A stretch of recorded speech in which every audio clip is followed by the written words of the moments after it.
Hello दोस्तों।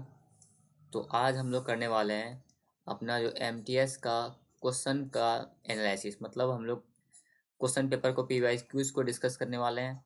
हम लोग इसमें बस जीके जीएस को ही कवर नहीं करेंगे। हम लोग इसमें जीके जीएस तो कवर होगा ही, साथ में इंग्लिश और मैथ प्लस रीजनिंग, इन सारे पोर्शंस को कवर करेंगे। ठीक है, तो बने रहिएगा हमारे साथ। मैं इसमें टाइम स्टेप बना दूंगा जिससे कि आप लोगों को देखने में वीडियो को आसानी हो। चलिए स्टार्ट करते हैं। सबसे पहले हम लोग का स्टार्ट हो रहा है यहाँ से न्यूमेरिकल एंड मैथमेटिकल एबिलिटी से। तो मतलब यहाँ पे हम लोग सबसे पहले जो डिस्कस करने वाले हैं वो होगा मैथ्स के पोर्शन को। चलिए देखते हैं कैसे क्या क्या होता है। Our first question is PQRS का औसत 30 है। मतलब PQRS का औसत एवरेज 30 है। यदि P और Q का औसत 12 है तो देखो हम लोग यहीं से क्या कर सकते हैं, P plus Q plus R plus S का औसत मेरा 30 है। तो यहाँ पे इसको 4 से मल्टीप्लाई कर देंगे, क्या होगा 120 हो जाएगा। उसके बाद P और Q का औसत 12 है, यानी P प्लस Q का एवरेज कितना है तो 12 है। तो 12 इंटू 2 24 हो जाएगा। अब पूछा है R और S का औसत क्या होगा। तो इसमें हम लोग क्या करेंगे, हम लोग का कैसे इसका तरीका रहता है। फिर मैं इसको थोड़ा और पतला बना देता हूँ।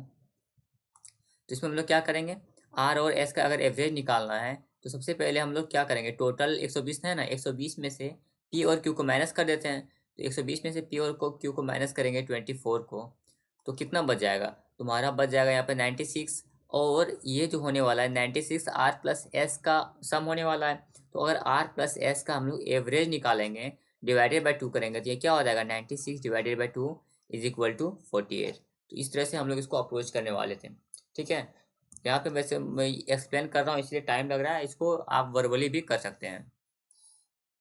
Now moving to our another question, that is Jaya ने ₹14,800 की धनराशि को, यानी कि 14,800 की धनराशि को 8.5%, 8.5% वार्षिक दर से, मतलब एनुअल रेट से साधारण ब्याज पर निवेश किया। 6 माह पश्चात अर्जित ब्याज कितना है। मतलब बोल रहा है कि 14,800 को 8.5% के रेट से ये किया है, तुम्हारा साधारण ब्याज पर निवेश किया है, इन्वेस्ट किया है। लेकिन इसको एक साल नहीं रखा है, ये पर एनम था ना, 8.5% पर एनम था, लेकिन यहाँ पे 6 मंथ के लिए रखा है। तो ये जो होने वाला है आधा होने वाला है जितना भी होता, क्योंकि अगर एक साल तक रहता तो भी पूरा 8.5% इसको मिलता। लेकिन क्योंकि ये एक साल रहा नहीं, आधा आधा साल ही रहा है, इसीलिए मैंने यहाँ पे हाफ लिखा है। चलिए इसको सॉल्व करते हैं। इसको सॉल्व करेंगे कैसे होगा, ये परसेंटेज यहाँ से हटेगा, 2 को 0 आएगा, फिर ये पॉइंट पॉइंट रहने दो, हटाओ। तो यहाँ से इसको इन दोनों को कट कर लेते हैं। इन दोनों को कट करेंगे, 2 से इसको डिवाइड कर देंगे, 2 7 जा 14, 2 4 जा 8, 74 क्या हो गया, 74 मल्टीप्लाइड बाई 8.5, ये हुआ। अब इसको मल्टीप्लाई कर लेते हैं, 74 मल्टीप्लाइड बाई 8.5 मल्टीप्लाई करेंगे क्या होगा, 5 4 जा 20, 2 कैरी, 5 7 जा 35 और 2 37, 37 और 42 थोड़ी 8 4 32 कितना होगा तुम्हारा 69, 69 हो गया ना। 6 कैरी, 8 7 56 और 6 62, ये हो गया। और पॉइंट यहाँ पे था इसके कारण ये हट गया, तो 629 इज द आंसर। तो इस तरह इस क्वेश्चन को हम लोग ऐसे बना सकते थे। चलिए बढ़ते हैं, अगला क्वेश्चन का देखते हैं सॉल्यूशन क्या है। अगला क्वेश्चन है आपका, ए और बी और सी अकाउंटेंट है। ए अकेले 6 घंटे में रिटर्न फाइल कर सकता है। मतलब क्या हुआ, ये क्वेश्चन आपका वर्क टाइम से है, टाइम एंड वर्क से है। तो चलिए इसको टाइम और वर्क को हम लोग कैसे सॉल्व करते हैं, ऐसे करते हैं, ए बी और ए प्लस बी प्लस सी, ऐसे ही कुछ क्वेश्चन का फॉर्मेट दिया हुआ है। क्या लिखा हुआ है, ए अकेले 6 घंटों में एक रिटर्न फाइल कर सकता है।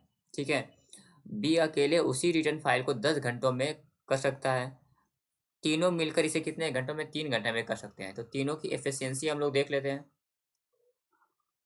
तो यहाँ पे इन तीनों का एलसीएम लेंगे तो क्या होगा, 60 ही होगा। अब 60 यानी कि ए अकेला जो काम करता है वो 10 यूनिट कर सकता है।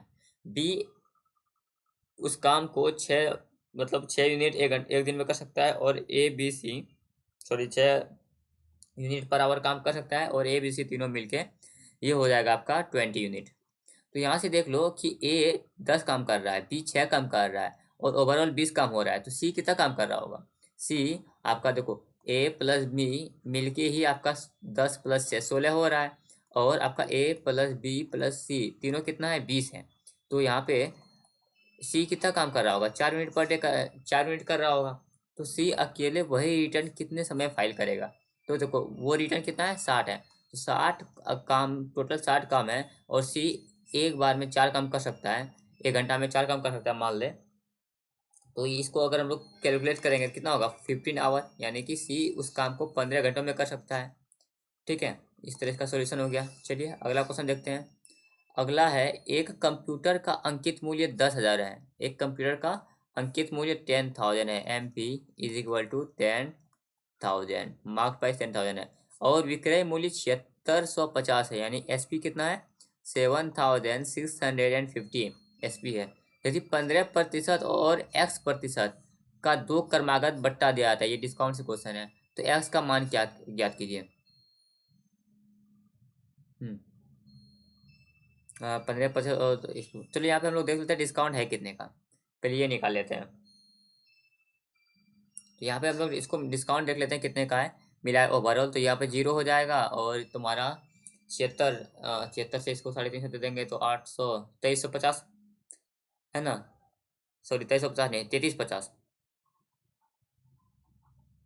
3350 का डिस्काउंट मिला है। अब 3350 का डिस्काउंट मिला है ओवर 10,000, तो हम लोग ओवरऑल डिस्काउंट अभी निकाल रहे हैं कितना है। तो 33 and 50 का डिस्काउंट मिला है ओवर 10,000। ये कितना परसेंट है हम लोग अभी इसको निकाल रहे हैं, ठीक है। तो ये से डबल जीरो से डबल जीरो कर दिया, यहाँ से यहाँ कर दिया, ये कितना हो गया? 33.5। तो देखो 33.5 का इसको डिस्काउंट मिला है, इसमें से एक डिस्काउंट 15 है, और दूसरा क्या होगा? अब दूसरा जो भी होगा वो 15 से कम ही होगा, तभी ना 33 पे पहुंचेगा। तो देखो 15 होगा तो ये तो हो नहीं सकता, ठीक है। और 15 दोबारा हो ही नहीं सकता, क्योंकि 15 और 15 क्या होगा?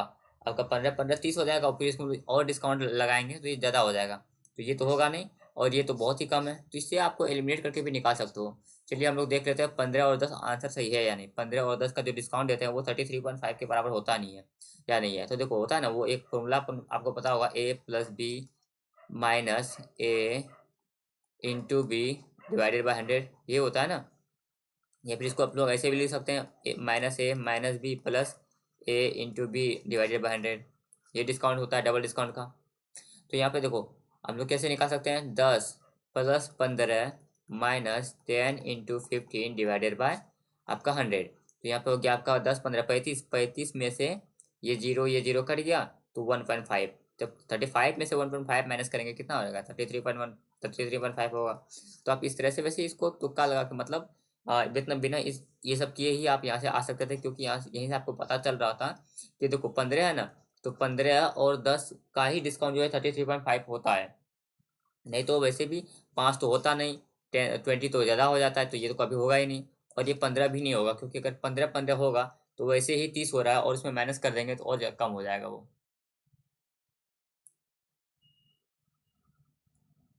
एक सेकेंड, यहाँ मैंने 25 लिख दिया ना, मैं भी क्या ही कर रहा हूँ।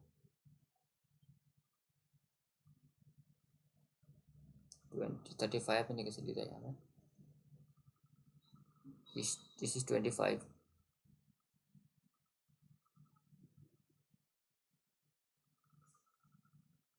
मैंने कहाँ गलती किया है? कहाँ ही तो गलती किया है, रुको। 0 0 0, यहाँ पे 25 होगा ना। मैं एक बार माइनस करके लिखता हूँ फिर से। 0 यहाँ से 5 का 5 इधर, ये 9, 9 में से 6 3, ओके।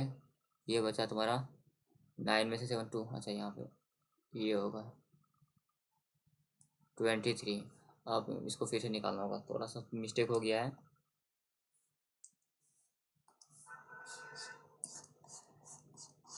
एक सेकेंड, मिस्टेक हो गया मुझे, मेरा कैलकुलेशन में थोड़ा सा दिक्कत हो गया है।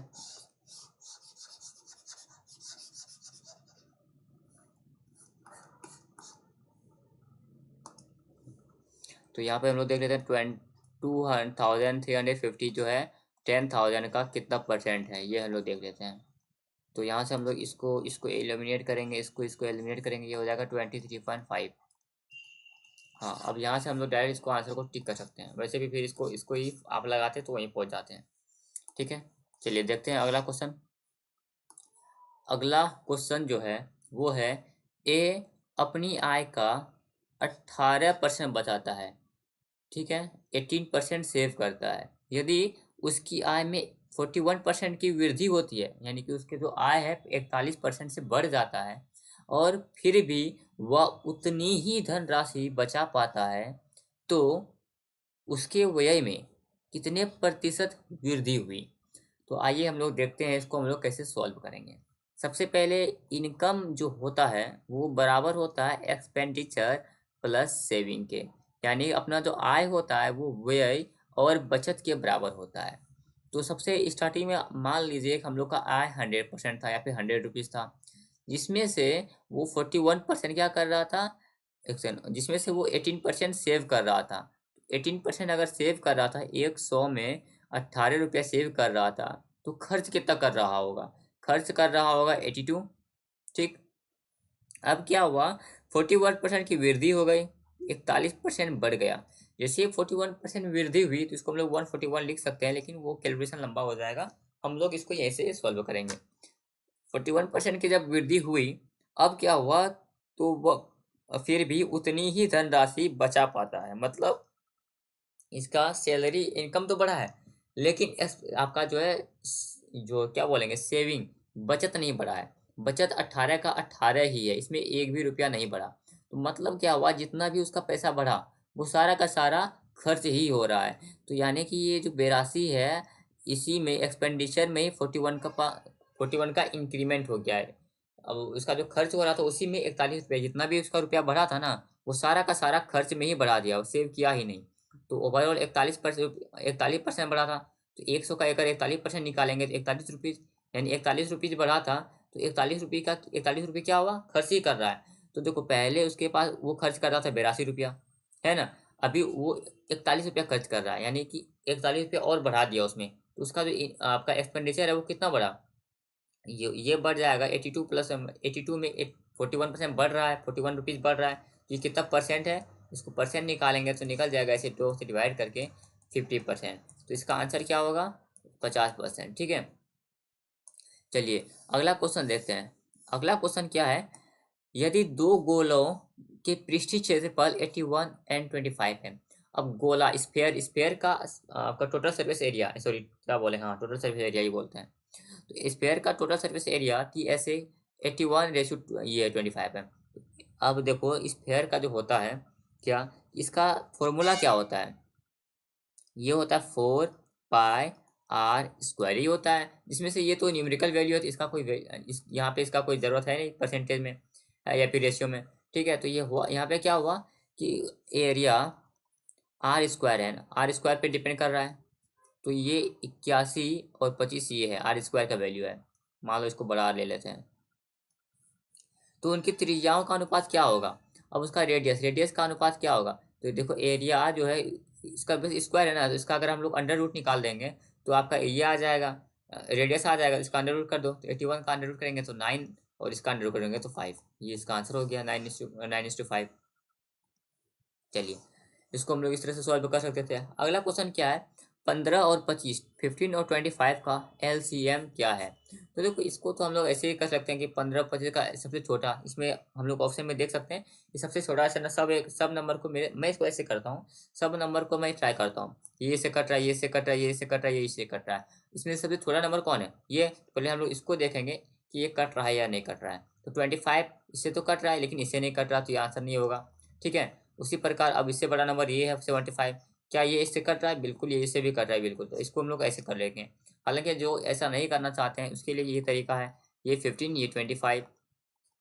तो इसका जो अगर हम लोग निकालेंगे फैक्टर, प्राइम फैक्टर क्या होगा, 3 × 5 होगा, और इसका प्राइम फैक्टर क्या होगा, 5 × 5 होगा। इसमें से ये 5 कॉमन हो गया, तो अगर एलसीएम लिखना होगा कैसे लिखेंगे, 3 × 5 ये वाला 5, तो क्या हो गया 3 × 5 15, 15 × 5 75। या फिर एक और तरीका होता है जो कि हम लोग बचपन में पढ़े थे स्कूल में, ये तरीका, यहाँ पे हम लोग 3 लिखेंगे, 3 × 5 = 5, सॉरी 3 नहीं लिखेंगे।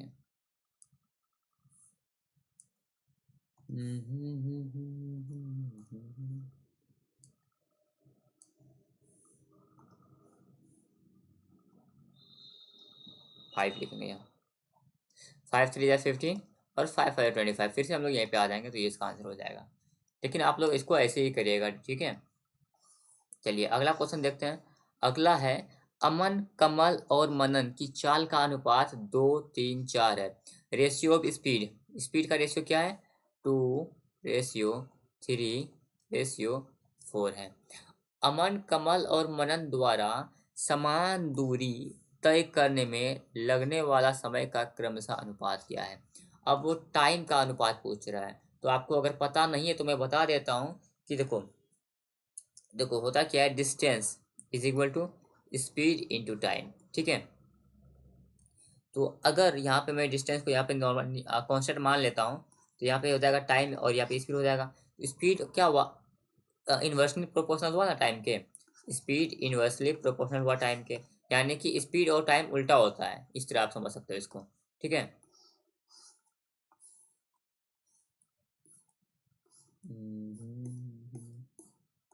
चलिए तो इसको हम लोग कैसे सॉल्व करेंगे, बस इसमें कुछ करना होता है, इसका उल्टा निकाल दो इसका। ये अगर 2 है तो इसका उल्टा रेशियो क्या होगा, स्पीड का टाइम का जो स्पीड और टाइम जो है ना आपस में उल्टा होता है।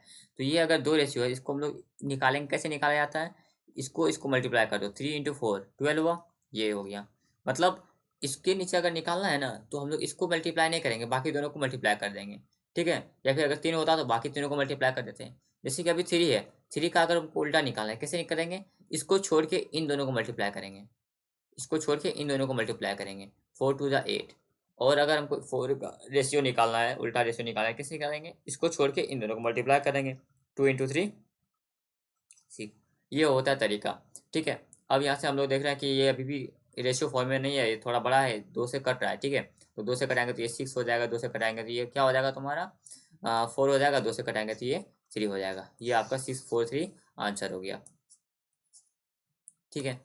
चलिए अगला क्वेश्चन देखते हैं। इसको और तरीके से क्या बता सकता हूँ क्या,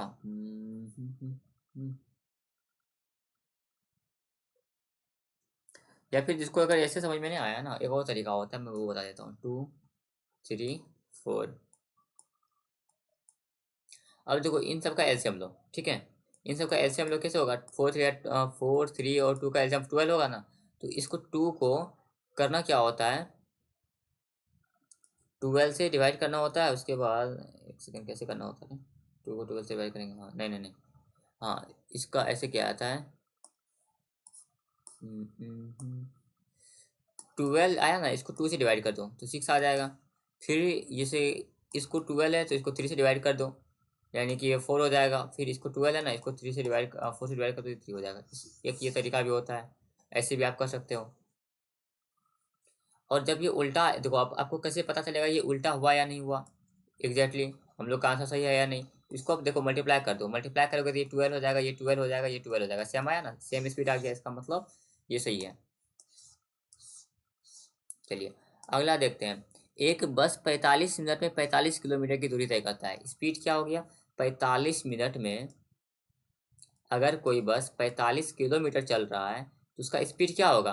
तो 45 किलोमीटर, 1 मिनट में 1 किलोमीटर, 60 मिनट में 60 किलोमीटर, यानी कि 60 किलोमीटर पर आवर ही हुआ, 60 किलोमीटर पर आवर, ये ना हुआ। 1 मिनट में 45 मिनट में अगर 45 किलोमीटर चल रहा है तो 1 मिनट में 1 किलोमीटर चलेगा, है कि नहीं। 45 मिनट में 45 किलोमीटर चला तो 1 मिनट में 1 किलोमीटर चलेगा, 60 मिनट में 60 किलोमीटर चलेगा, है ना। 60 मिनट में 60 किलोमीटर, तो यानी कि 1 घंटा में 60 किलोमीटर चल रहा है तो स्पीड क्या हुआ, 60 किलोमीटर पर आवर। यदि इसकी चाल को 20 किलोमीटर कम कर दिया जाए, ये स्पीड 1 है, स्पीड 2 क्या हुआ, 20 किलोमीटर कम कर देंगे तो 60 - 20, 60 में से अगर 20 माइनस कर देंगे तो क्या होगा, 40 किलोमीटर पर आवर होगा। तो समान दूरी तय करने में इसे कितना समय लगेगा। अब देखो पहले कितना दूरी चल रहा था, 45 मिनट में 45 किलोमीटर चल रहा था, यानी कि दूरी कितना था, डिस्टेंस 45 किलोमीटर था। तो अब देखो 45 किलोमीटर चलने में इसको कितना टाइम लगेगा ये पूछ रहा है। तो टाइम बराबर क्या होता है, टाइम बराबर होता है आपका डिस्टेंस अपन स्पीड। तो डिस्टेंस आपका कितना है 45 और स्पीड कितना है 40। यहाँ से हम लोग इसको सॉल्व करेंगे तो 5 से कटाएंगे तो 5 9 × 45, 5 8 × 40, यानी कि 9/8 9/8 हुआ। अब यहाँ से हम लोग क्या करेंगे, 9/8 से इसको डिवाइड करेंगे। तो जैसे यहाँ से हम लोग इसको डिवाइड करके एक बार दिखा देता हूँ। 8 1 जा 8, 1 बचा। अब जैसे 1 बचा ना, तो इसको हम लोग पूर्णांक में लिख लेते हैं। पूर्णांक में कैसे लिखा जाता है, इसको ऐसे लिखा जाता है ना, 1:1/8, यानी कि 1 घंटा। अब इसको सॉल्व करते हैं। 1/8 कितना होता है, 60 मिनट का। तो 1/8 60 मिनट का कितना होगा, 7 और 40, तो तुम्हारा हो जाएगा 8 से अच्छा 48, 8 7 48 45, 7.5 के आसपास होगा। ठीक है, 7.5 के आसपास होगा। तो यहाँ पे 1 घंटा और 7.5 मिनट, ये इसका आंसर हो गया, यानी कि 67.5 मिनट। इस तरह से इसको हम लोग करेंगे। चलिए अगला क्वेश्चन देखते हैं। अगला है, एम अकेले किसी कार्य को 50 दिनों में पूरा करता है।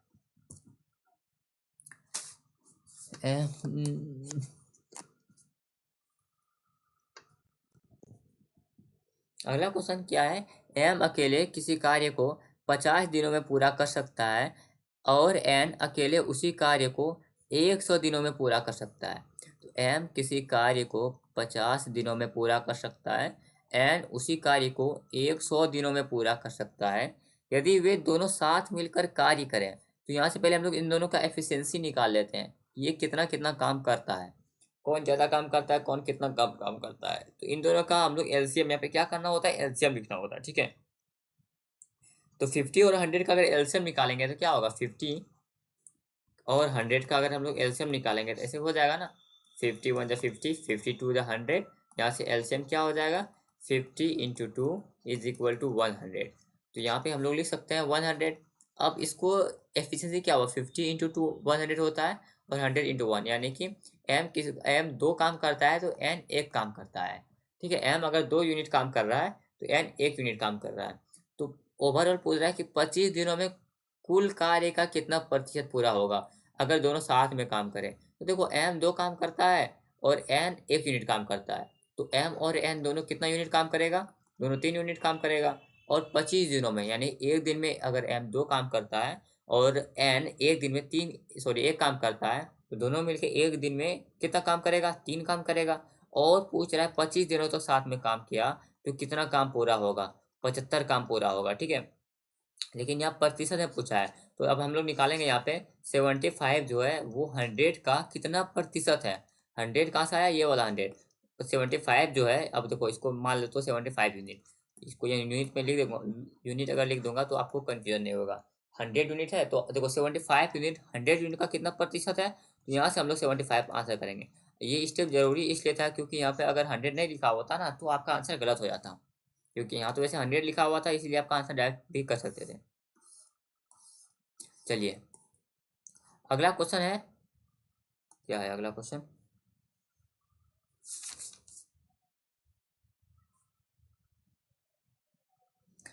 अगला आपका क्या है, हाँ, नीचे दी गई तालिका में 5 अलग अलग वस्तुओं के अंकित मूल्य यानी मार्क्ड प्राइस और छूट के मूल्य को दर्शाया गया है। चलिए देखते हैं। यहाँ पे 350 है, आपको शायद विजिबल होगा, मैं इसको बड़ा कर देता हूँ तो आपको विजिबल अच्छे से होगा।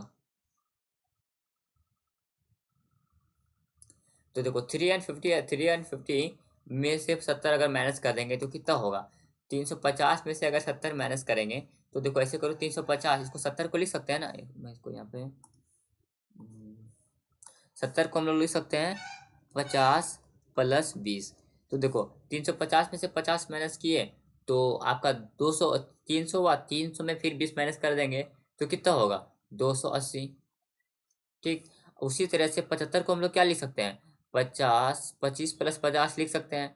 ठीक है, तो 650 में अगर 50 माइनस कर देते हैं तो 600, और 600 में 25 माइनस कर देते हैं तो क्या होगा, 575।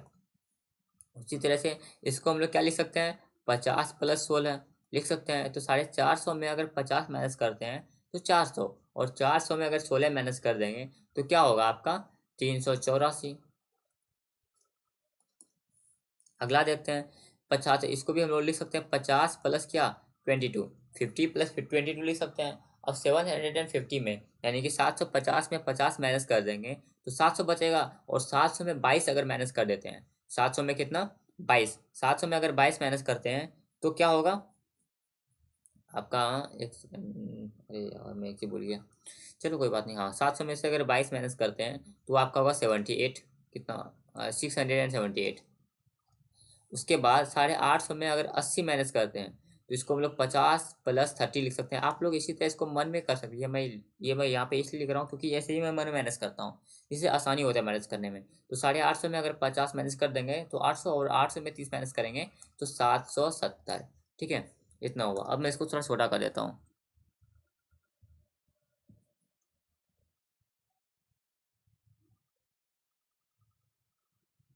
हम्म, ये हो गया। चलिए अब आगे को क्वेश्चन देखते हैं। L1 वस्तु यहाँ पे L2 पे लिख लेते हैं। सभी वस्तुओं के विक्रय मूल्य का योग। अब सभी के योग का निकाल लेते हैं। तो देखो क्या होगा तुम्हारा, 200 और 500, 700, 700 और 300, 1000, 1000 और 600, 1600, 1600 और 700, 2300। 2300 हो गया। उसके बाद इधर निकाल लेते हैं। 8, 8 7 15, 15 और 8, 8 7 15, ऐसे नहीं तो इसको साइड से ही निकाल लेते हैं ना, ऐसे पूरा पूरा ही ले लेते हैं। 70, 70, 70, 140, 140 और 80, 140 और 80 क्या होगा तुम्हारा, 220, 220 और 70, 290, 290 और 80 तुम्हारा 370 + 370 हो गया। और आपका यहाँ पे 5499 और 817, 8 से 12 को 17, 17। तो ओवरऑल कितना हुआ आपका, 2300, 300, 2600, 2687, 2687 ये हुआ आपका। अब ये L1 है, ये सॉरी ये L2 है, ये है आपका L2। L1 क्या है, वस्तु सी और डी की छूट का औसत का मूल्य। वस्तु सी और डी, वस्तु सी और डी यानी कि यहाँ छूट क्या है, 66 + 72 का औसत मूल्य। यही होगा ना, 66 और 72 का औसत मूल्य। अब देखो 66 और 72 का औसत मूल्य वैसे ही पता है आपको 69 होगा। ठीक है, मैं बता देता हूँ कैसे। आपको 66 और 3 69 हुआ, और देखो इसमें +3 कर दो, इसमें -3 कर दो, हो गया आपका 69। या फिर आपको ऐसे अगर समझ में नहीं आया तो कोई बात नहीं, हम लोग इसको सॉल्व कर लेते हैं। तो देखो 6 2 8 हुआ, ठीक है, और 6 7 13 ये हुआ। इसको 2 से भाग कर देते हैं तो 2 छाक की 12 और 1 कैरी 1 और 18 यानी 69, ये हुआ आपका औसत मूल्य। अब क्या पूछा, L1 और L2 का मान। L1 आपका यहाँ पे ओवरऑल कितना आया था, 2687 आया था ना, 2687 + 69। तो देखते हैं 9 7 16, 8 और 7 15, और ये आपका 6, नहीं 6 नहीं 7 होगा, ये कैरी एक था, और ये 2, 2 7 7 6। एक से कहीं गलती हुआ है ना, कहीं तो गलती हुआ है। 2756 होना चाहिए, 2727 से यहाँ पे 27। वैसे भी आप लोग इसको एस्टिमेट करके आंसर हो जाएगा, कहीं ना कहीं स्पेलिंग में मिस्टेक हुआ हुआ है, सॉरी, प्लस माइनस है। तो इस तरह भी आपको वैसे भी 27 से पहुंचा है ना, 27 तो यहाँ पे कोई है ही नहीं, तो इसका आंसर ऐसे भी हम लोग निकाल सकते हैं।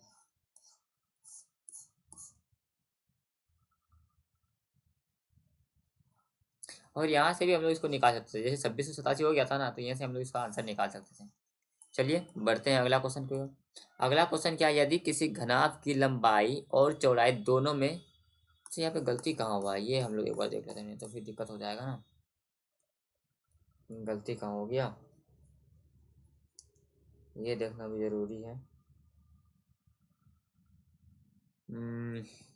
280 + 575 + 384 + 678 + 770, 2687, यहाँ तो ठीक है। एल वस्तु सी और डी के छूट, वस्तु सी और डी के छूट का औसत मूल्य। अच्छा, अच्छा, सी ओ डी 384, 384 + 678, 678,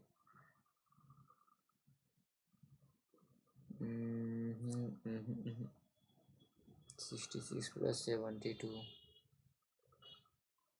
59।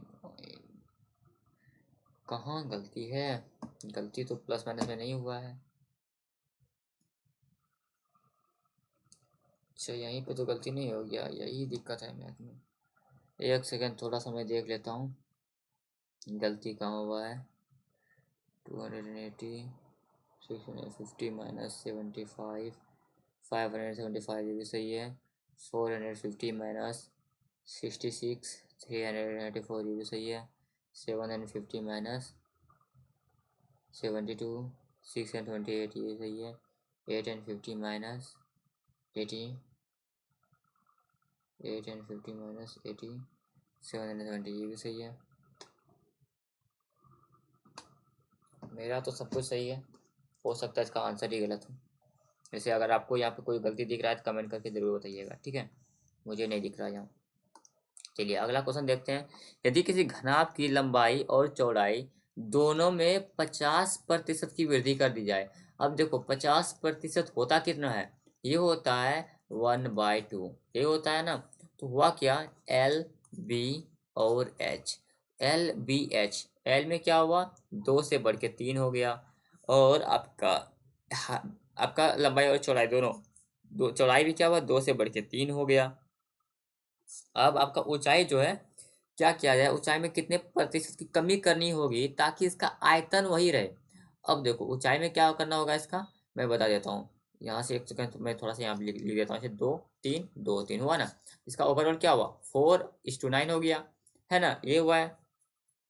तो इसका ऊंचाई को क्या करना होगा, 9 से 4 करना होगा, तभी वो सही होगा। आपका जो वॉल्यूम है वो सेम रहेगा। देखो मैं दिखा भी देता हूँ। 2 दूनी 4, 4 नंबर 36, ठीक। 3 किया 9, 9 चौके 36। ऐसा ही करना होगा तभी तो आपका जो है इसका वॉल्यूम सेम रहेगा। तो यहाँ से देखो 9 से 4 करना होगा हमको, ठीक है। 9 से 4 करना होगा। अब 9 से 4 होगा कैसे, इसमें 5 की कमी करनी होगी, किसमें, 9 पे। 9 पे अगर 5 का कमी कर देंगे, ये कितना प्रतिशत होगा। आइए मैं आपको यहाँ पे दिखा देता हूँ। 5 इंटू 1/9 100%। अब 1/9 को और 100% को इसको क्या लिख सकते हैं, अगर आपने प्रतिशत पढ़ा है, ये होता है आपका 9:1/11 ऐसे होता है ना। 11, सॉरी सॉरी ये नहीं होता है।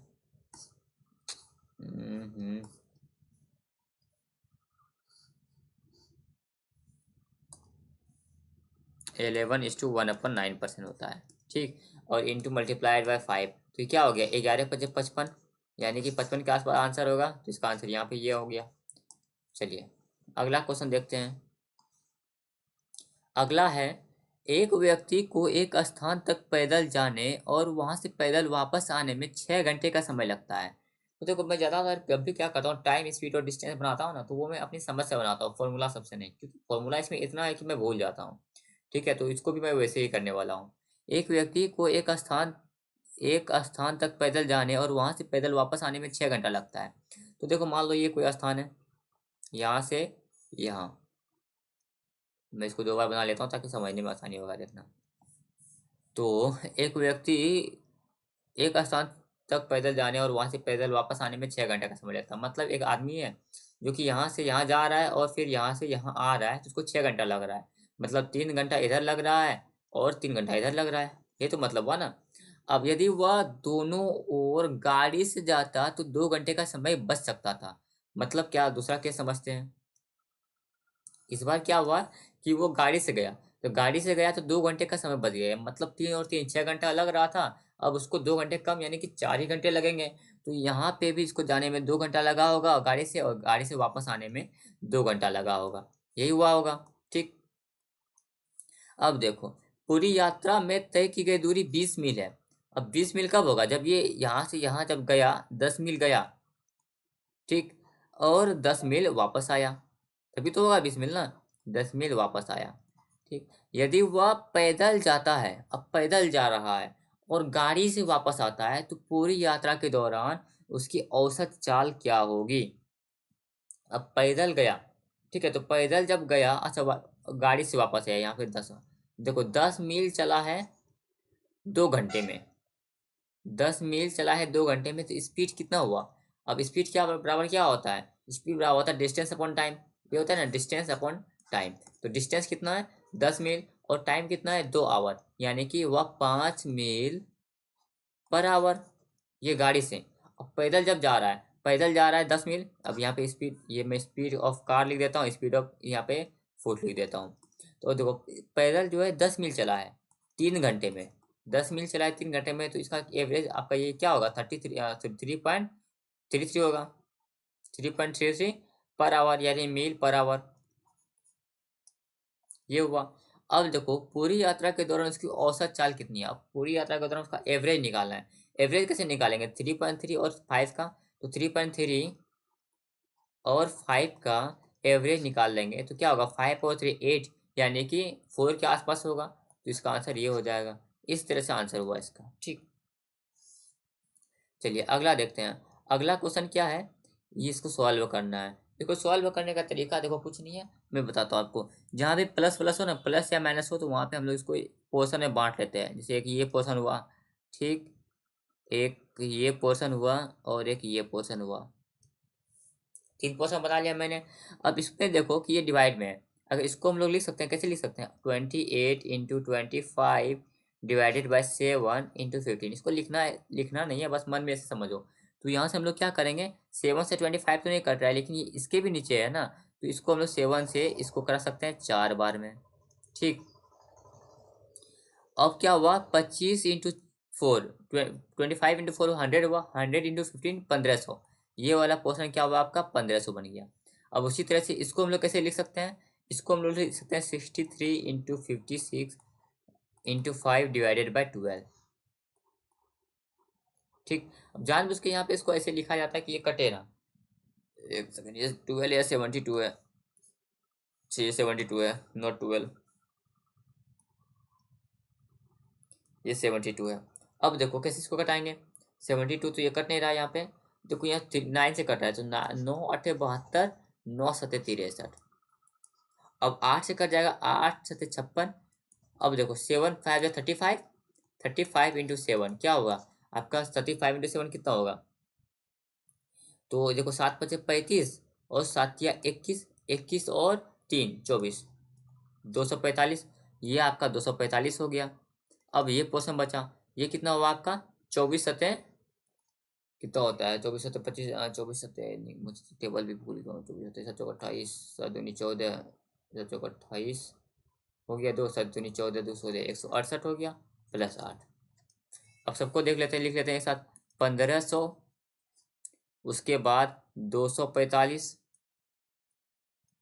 उसके बाद 168, उसके बाद 8। ये सब आपका हो गया। तो देखो 8 8 16, 16 5 21, 21 का 2 कैरी, उसके बाद 6 4 10 और 2 12, फिर 1 कैरी, उसके बाद 5 2 7 1 8 और 1 9, फिर ये इसका आंसर हो गया यहाँ से 19 और 21, इस तरह से। चलिए बढ़ते हैं अगला क्वेश्चन की ओर। अगला क्वेश्चन क्या है, यदि 2 मिक्सर और एक टीवी का मूल्य 700 है, 2 मिक्सर और एक टीवी का मूल्य 700 है, जबकि दो टीवी और एक मिक्सर का मूल्य 980 है, तो टीवी का मूल्य निकालना है। तो इसको कैसे करेंगे, इसको देखो किसी ना किसी को बराबर करना होता है, तो मैं इस केस में इसको बराबर कर रहा हूँ। यहाँ 2 टीवी है ना, इसको भी 2 टीवी कर देता हूँ। तो इसको 2 टीवी करने के लिए क्या करना होगा, इसको मुझे 2 से मल्टीप्लाई करना होगा। जैसे इसको 2 से मल्टीप्लाई करेंगे, ये 4 मिक्सर हो जाएगा, 4 mixer plus 2 TV is equal to 1400। अब यहाँ पे लिख देता हूँ, 2 TV plus 4 mixer is equal to, एक सेकंड इसको ऊपर लिखना था मुझे, ये नहीं, क्या हो गया,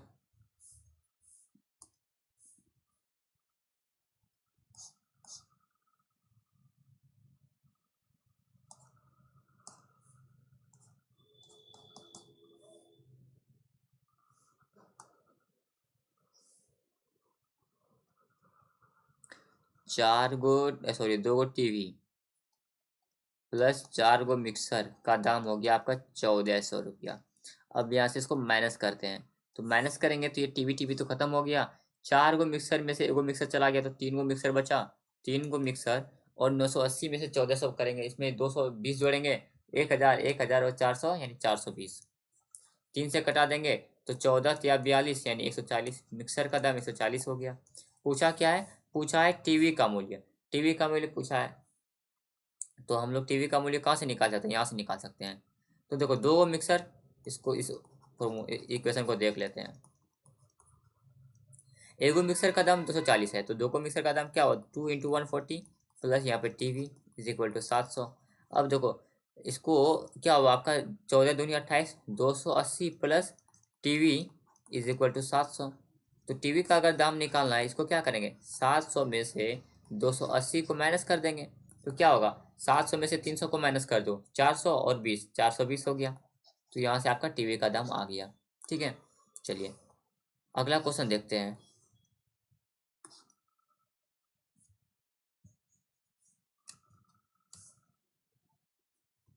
अगला है आपका, यदि 7x plus Y, 7x plus Y divided by 7x minus Y, ये आपका 7:3 है।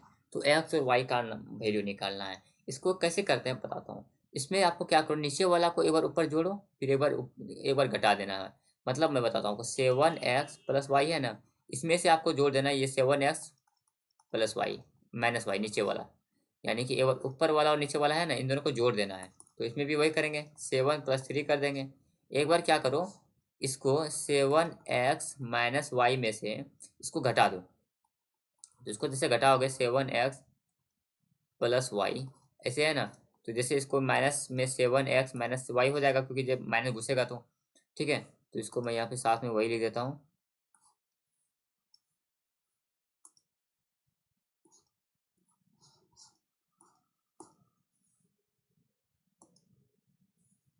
-7x minus Y.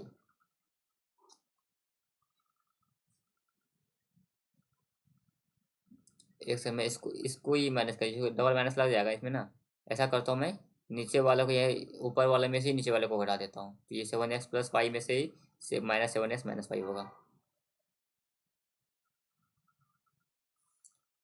क्या कर रहा हूँ मैं, क्या कर रहा हूँ इसमें, इसको पीछे लिखना पड़ेगा मुझे।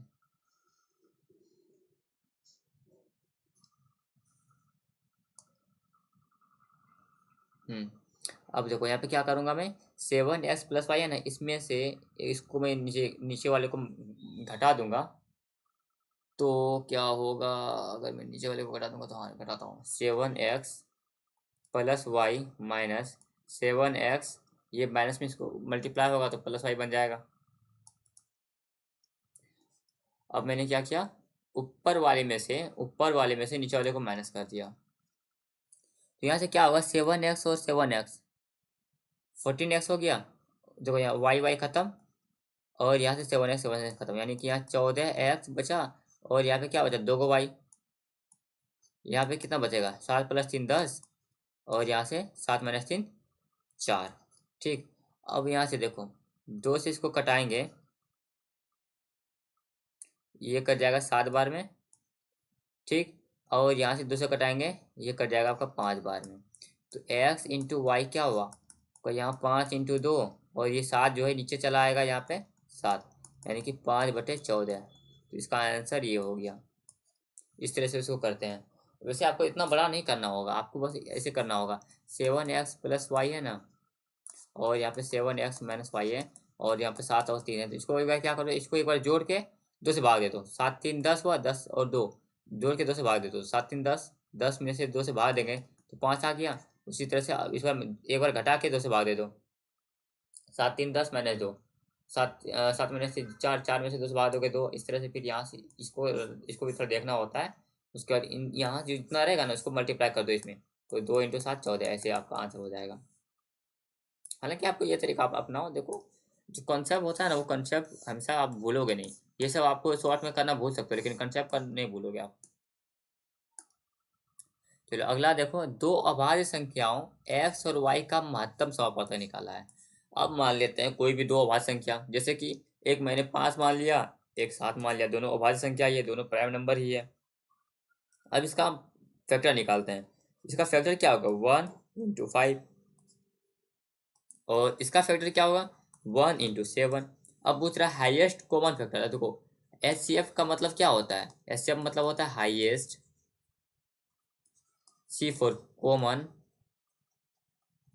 F फॉर फैक्टर, यही होता है। अब देखो फैक्टर निकाल लिया, अब इसमें कॉमन निकालना है। कॉमन क्या है, एक है, और हाईएस्ट भी। अब देखो बहुत सारा कॉमन मिलता तो हम लोग हाईएस्ट देखते, लेकिन यहाँ पे एक ही मिला ही है, तो HCF इसका क्या होगा, 1। इसका आंसर हो जाएगा 1। किसी भी प्राइम नंबर में जो होता है कॉमन आपका प्राइम नंबर का जो होता है आपका एचसीएफ वो 1 ही होता है। चलिए अगला देखते हैं। अगला है ₹16,000 की राशि पर 2 वर्ष के लिए चक्रवृद्धि ब्याज और साधारण ब्याज का अंतर 160 है। अब यहाँ से हम लोग एक चीज देख सकते हैं कि 16,000 का अंतर 160, ये 16,000 160, 16,000 का 160 क्या है, 1% ही तो है ना। आप अगर 160 निकालो 16,000 का, निकाल के दिखा देता हूँ आपको कितना परसेंट है। यहाँ से एक दो को जीरो को, दो को जीरो खत्म हुआ, ये जीरो खत्म हुआ, ये देखो 1% है ना। तो अब 1% पूछ रहा है क्या कि चक्रवृद्धि ब्याज और सिंपल साधारण ब्याज में कंपाउंड इंटरेस्ट और सिंपल इंटरेस्ट का अंतर बस 1% का है। अब 1% का अंतर कहाँ कहाँ होता है, तो देखो आपको यहाँ पे अगर ऑप्शन में 10 दिखा तो 10, देखो अब सिंपल इंटरेस्ट पे ले लेते हैं और इस पे ले लेते हैं 2 वर्ष के लिए, मान लो 10%। अब 10% पे अगर सिंपल इंटरेस्ट लगा तो पहले साल भी 10% लगेगा, दूसरे साल भी 10% लगेगा, ओवरऑल 20% हुआ। लेकिन कंपाउंड इंटरेस्ट क्या होता है, पहले साल भी 10% लगा, दूसरे साल भी 10% लगा, और क्या होगा उसमें इंटरेस्ट, जो इंटरेस्ट बना उस पर भी इंटरेस्ट लगता है, यानी कि 10 × 10 divided by 10, sorry divided by 100। तो यहाँ से आपका हो जाएगा 10 और 10 20, 20 और 1 21, 21%, है ना। तो आंसर देखो 1% का अंतर है ना, ये आपको पूछा था कि वार्षिक के यहाँ पे दोनों का बीच का अंतर 160 है। यहाँ पे अंतर 160 है, मैंने यहाँ निकाल लिया कि 160 जो है 16,000 का कितना है, 1% है, और अंतर 1% है, तो इससे आपका इस तरह से आप आंसर कर सकते हैं। इसका आंसर कैसे करोगे, हमेशा आपको ऑप्शन ही देखना होगा इसका आंसर करने के लिए, ऑप्शन के थ्रू ही आपको जाना होगा इसमें, ठीक है। चलिए अगला क्वेश्चन देखते हैं। अगला है, एक आदमी एक बाइक को एक निश्चित मूल्य पर बेचकर 45% का लाभ अर्जित करता है। मान लो एक बाइक था जिसको कि एक निश्चित मूल्य पे बेचा, तो 145 मिला, 145 में बेच दिया, मतलब 100 में खरीदा था, 145 में बेचा तो 45% का लाभ अर्जित किया, ठीक है। यदि वह उस बाइक को दोगुने मूल्य पर बेचता, दोगुने मूल्य पर, अभी 145 में बेचा है तो इसका दोगुना, इसका दोगुना क्या होगा, 100 दूनी 200, 45 दूनी 90, यानी कि 290 पे बेचता। तो यदि वो उस बाइक को दोगुने मूल्य पर बेचा तो उसका लाभ प्रतिशत क्या होगा। अब देखो 100 का खरीदा था और 290 में अगर बेच देता तो 190 का प्राप्त, 190 रुपया इसको एक्स्ट्रा मिलता ना। अब देखो ये 190 है, 100 का कितना प्रतिशत है, ये निकालना जरूरी है, नहीं तो आप यहीं से आंसर नहीं कर सकते हैं। ये जब यूनिट बदल, यहाँ पे वैल्यू बदल जाएगा ना तो आपका आंसर गलत हो जाएगा, इसीलिए ये निकालना बहुत जरूरी होता है। तो इसका आंसर हो जाएगा 190%। इस तरह से आपका ये आंसर हो गया। चलिए अगला क्वेश्चन देखते हैं। यहाँ पे वैसे ये आपको विजिबल नहीं होगा, इसको इग्नोर मारते हैं, हटाओ। वैसे विजिबल आपको शायद नहीं दिखेगा, ये वाला बहुत छोटा कर लिखा है। चलिए अब यहाँ से हम लोग का मैथ खत्म होता है और रीजनिंग स्टार्ट होता है, ठीक है। रीजनिंग में क्या लिखा हुआ है, एक निश्चित कूट भाषा में एक्सेंट को CCATE लिखा है, इस कूट वेंडर में क्या लिखा हुआ, मैं आपको बड़ा करके लिख देता हूँ, ACCENT। एसेंट को लिखा है CCA और TNE। इसमें तो बहुतों को दिख गया होगा क्या क्या है, CCA और TNE, ये क्या है। अब इसी तरह पूछ रहा है वेंडर का क्या होगा, VENDOR। तो क्या करेंगे, EVENEV फिर ROD, ये इसका आंसर हो जाएगा, NEVROD। चलिए अगला क्वेश्चन देखते हैं। अगला है आपका उस, अरे यार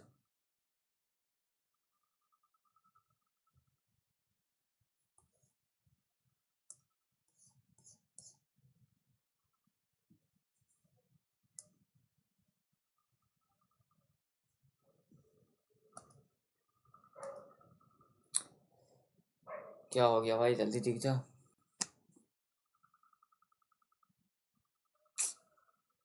अरे यार, सोच सुविधा के लिए खेल है, लैपटॉप हैंग कर गया है, थोड़ा सा रुको, उसके बाद ये जैसे सही होता है फिर हम लोग आगे बढ़ते हैं। क्लास बहुत लॉन्ग हो गया ना, इसीलिए ये हो रहा है।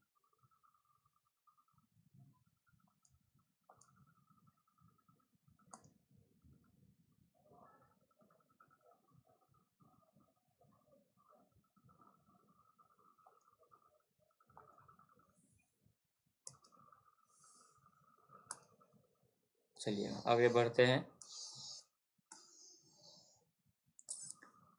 अगला क्वेश्चन क्या है, यदि एक दर्पण को रेखा ए बी पर है, मतलब दर्पण मिरर इमेज है, यहाँ पे ऐसे रखा गया है।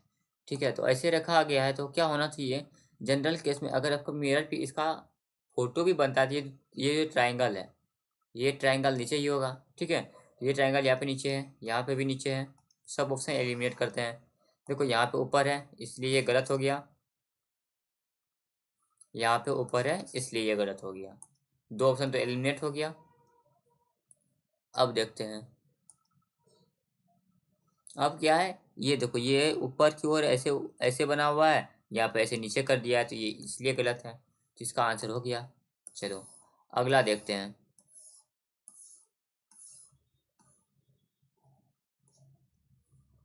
अगला क्या है, 8 27 125 64, देखो क्या ये 2 का क्यूब, 3 का क्यूब, 5 का क्यूब। ठीक, नीचे वाला क्या है आपका 4 का क्यूब और 11 का क्यूब और 12 का क्यूब, मतलब ओवरऑल ये सबका एक क्यूब है। ठीक है, यहाँ पे देखो 125 तो क्यूब है 5 का, ये क्यूब नहीं है, ये भी क्यूब नहीं है, ये आंसर नहीं होगा। 17 ये भी क्यूब नहीं है, ये भी क्यूब नहीं है, ये भी क्यूब नहीं है, ये भी नहीं होगा। यहाँ पे क्यूब नहीं है, यहाँ पे क्यूब है, क्यूब है, क्यूब है, तो इसका आंसर ये वाला हो जाएगा। ये तीनों क्यूब है, किसका क्यूब है, तो ये आपका 6 का, ये 7 का और ये 8 का। ठीक है, मतलब इसमें देखो ऐसा बस क्यूब को देखना था, क्यूब है, क्यूब रूट है या नहीं, बस ये देखना था। चलो अगला देखते हैं। अगला क्या है, 7 लड़के वृत्ताकार मेज के चारों ओर केंद्र की ओर मुख करके बैठे हैं। अच्छा, ये सीटिंग अरेंजमेंट से क्वेश्चन बना है, तो लोग सीटिंग अरेंजमेंट को लिख लेते हैं। 1 2 3 4 5 6 7, 7 लड़के बैठा दिए। अब 7 लड़के बैठा दिए ना, अब देखो यहाँ पी क्यू के दाई ओर से दूसरे स्थान पर बैठा है। मैं बता देता हूँ आपको, ये जो होता है इधर होता है दाई ओर, ठीक, और इधर होता है बाई ओर। अब देखो पी क्यू के दाई ओर से दूसरे स्थान पर बैठा है, क्यू अगर मान लीजिए मैं यहाँ ले लेता हूँ, तो पी क्यू के दाई ओर से मतलब इधर से दूसरे स्थान पे बैठा है, तो इधर से अगर दूसरे स्थान पे बैठेगा क्यू पी, तो कहाँ बैठेगा, यहाँ। क्यू अगर यहाँ है तो दूसरे स्थान पे यहाँ यही होगा ना, दूसरा स्थान दाई ओर से। चलो ठीक है, एम जे और क्यू दोनों का निकटतम पड़ोसी है। एम जो है जे और क्यू का निकटतम पड़ोसी है। तो देखो अगर मैं एम यहाँ रखते हैं तो वो जे और क्यू का निकटतम पड़ोसी का नहीं होगा ना, क्योंकि यहाँ पे पी है। तो एम इसका मतलब क्या हुआ, अगर मैं यहाँ पे एम लिख देता हूँ तो एम क्या हो गया, क्यू का तो निकटतम पड़ोसी हुआ लेकिन जे का नहीं हुआ। इसका मतलब यह है कि एम यहाँ नहीं होगा। अरे यार, तो इसका मतलब क्या हुआ, अगर एम यहाँ नहीं होगा तो एम को क्यू का ही पड़ोसी होना है, इसका मतलब एम यहाँ होगा। और एम अगर यहाँ हो गया तो जे यहाँ पे होगा, तब ना होगा एम जे और क्यू का निकटतम पड़ोसी है। ये लाइन सेंटेंस यहाँ से क्लियर हो गया। अब देखो एल क्यू का निकटतम पड़ोसी नहीं है, एल क्यू का निकटतम पड़ोसी नहीं है का क्या मतलब हुआ, एल यहाँ पे नहीं हो सकता। ठीक, ये मतलब हुआ ना, एल यहाँ पे नहीं हो सकता। एन पी, अब यहाँ पे इसको मैं देखता हूँ क्या दिक्कत है, क्या दिक्कत है।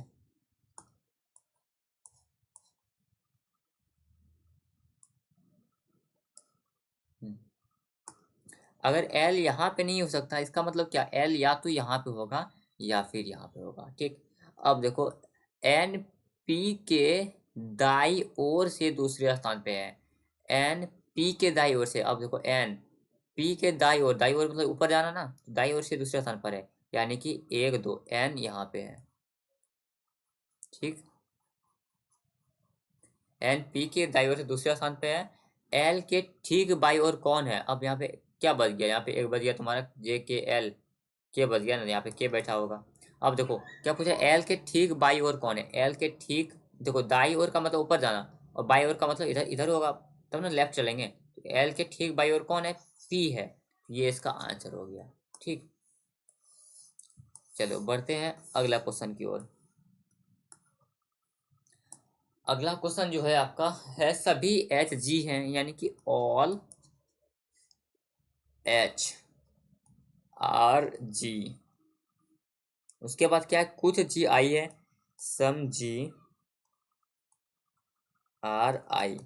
यहाँ से देखो, आपने अगर 150 का पढ़ा हुआ है तो मैं बता देता हूँ, ये उसका ऑल जो वाला जो वैल्यू होता है ना, इसको मैं कलर चेंज कर देता हूँ। ऑल वाला जो वैल्यू होता है वो 100 पे होता है, और ये वाला 50 पे होगा। और सब में क्या होता है, 50-50 होता है। ऑल में आपका 150 होता है, सब में 50-50 होता है। तो देखो, और क्या होता है, ये पॉजिटिव सेंटेंस है, पॉजिटिव स्टेटमेंट है ना। तो ऑल, ये ऑल और सम पॉजिटिव स्टेटमेंट है। और यहाँ पे देखो क्या लिखा, कोई आई एच नहीं है। तो यहाँ पे तो ये नेगेटिव हो गया, पॉजिटिव से नेगेटिव नहीं जा सकते हैं, इसको आपको ध्यान रखना है। ये रूल होता है, पॉजिटिव से नेगेटिव नहीं जा सकते हैं, तो इसलिए ये एलिमिनेट हो गया।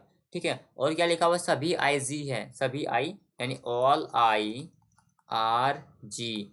तो ऑल का क्या रूल होता है, 150। तो देखो ऑल आई, आई यहाँ पे कितना है, आई 50 ही है, तो आई का वैल्यू 100 कैसे हो गया। आई के बाद से 50 रुपया है, तो आई जो 100 रुपया खर्च नहीं कर सकता ना, तो ये आंसर भी, ये ऑप्शन भी आपका एलिमिनेट हो गया। ये भी नहीं, आंसर नहीं है, तो इसका क्या होगा, कोई भी निष्कर्ष कथन के अनुसार नहीं है।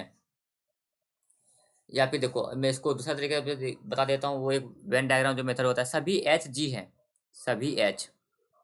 तो ये मान लो एक बड़ा सा जी है, इसमें एच है, सभी एच जी है, ये मतलब है ना। और कुछ जी आई भी है, कुछ जी आई है, यानी कि ये लो, कुछ जी आई है, हो गया। अब यहाँ पे क्या हुआ कि कुछ, कोई आई एच नहीं है, कोई आई एच नहीं, हो भी सकता है ना, मान लो अगर, मान लो ये एच यहाँ पे होता, ऐसे एच होता, तो कोई आई एच हो सकता है ना, ये कहना गलत बात है। और सभी आई जी है, अब सभी आई, सभी आई तो जी नहीं है, कुछ आई बाहर भी है, तो इस तरह से आपका आंसर हो गया। आपको वैसे ये रूल बेस्ट है, 150। अच्छा, यहाँ पे हम लोगों ने एक क्वेश्चन शायद छोड़ दिया था, मुझे अभी याद आ रहा है। 2 नंबर जो क्वेश्चन था हम लोगों ने किया था या नहीं किया था। अच्छा, यहाँ पे नहीं किया था ना, देखिए तो मुझे याद आया अभी। क्या है, पी आर ए वाई और यू एफ, देखो पी 16, 16, 5, 21। मैं इसको बड़ा बड़ा लिख देता हूँ तो आपको दिखेगा, P R A Y U W F D M O N K R T S P F A I T.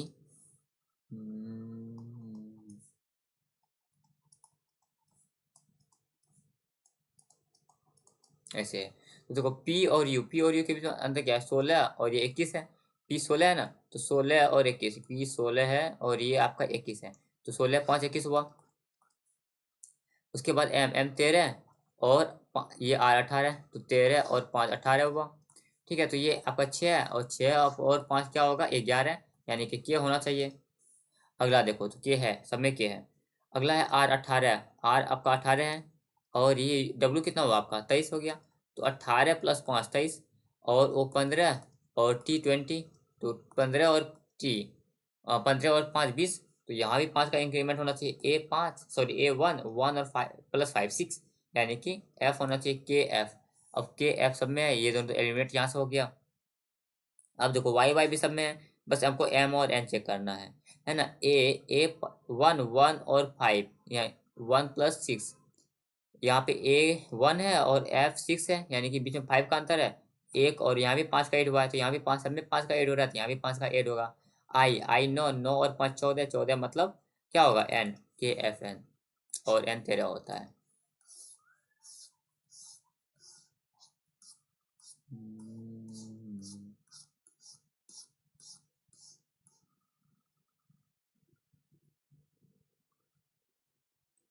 इसको थोड़ा सा यहाँ पे, वो उस विकल्प के आके देखो, चुनिए जहाँ जहाँ ये नहीं था। तो देखो ऐसा, ऐसा हमको खोज रहे हैं, तो ये बस हमको एक यहाँ पे दिखा, ठीक। उसके बाद ये यहाँ गया और उस पर टेढ़ा तो नहीं हुआ, तो ये तो होगा नहीं। अगला देखते हैं, इसमें ये इतना बड़ा तो है, चलो मान लो इतना बड़ा ले लेते हैं, इतना बड़ा है। फिर ये ऊपर गया है ना, तो यहाँ पे देखो ये इधर आया, तो ये तो ऐसे भी नहीं होगा।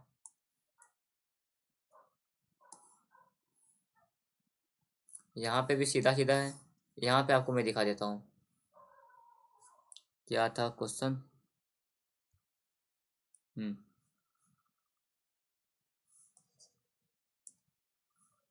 यहाँ पे देखो, ये आपका ऐसे आया, उसके बाद ऐसे आया, फिर ऐसे आया, और ऐसे मैं यहाँ कहाँ पे है ये यहाँ पे, फिर यहाँ पे, फिर यहाँ पे, वहाँ मिल गया। ये देखो यहाँ, यहाँ, यहाँ और यहाँ, ये आपका आंसर हो गया। चलिए बढ़ते हैं।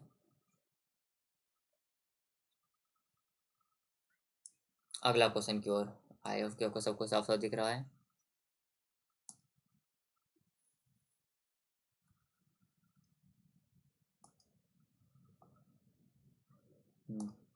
चलिए अगला क्वेश्चन क्या है।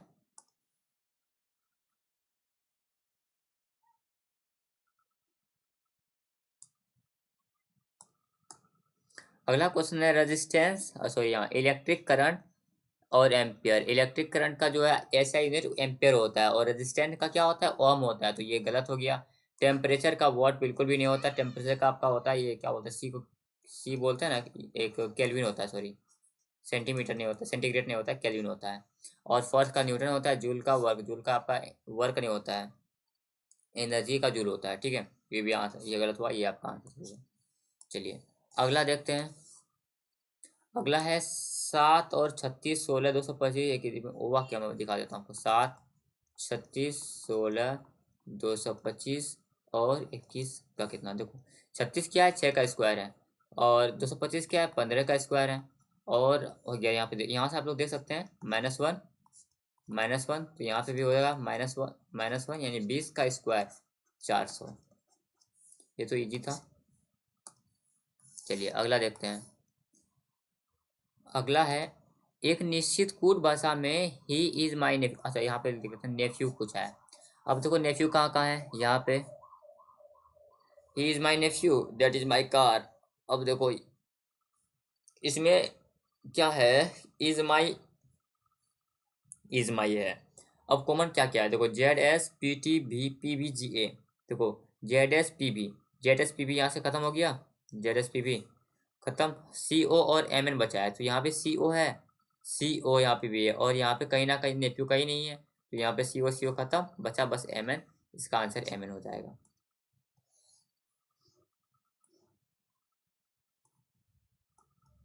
अगला देखते हैं। अगला है LAZBINDNI, क्या क्या देखो, अच्छा चुनना है ना।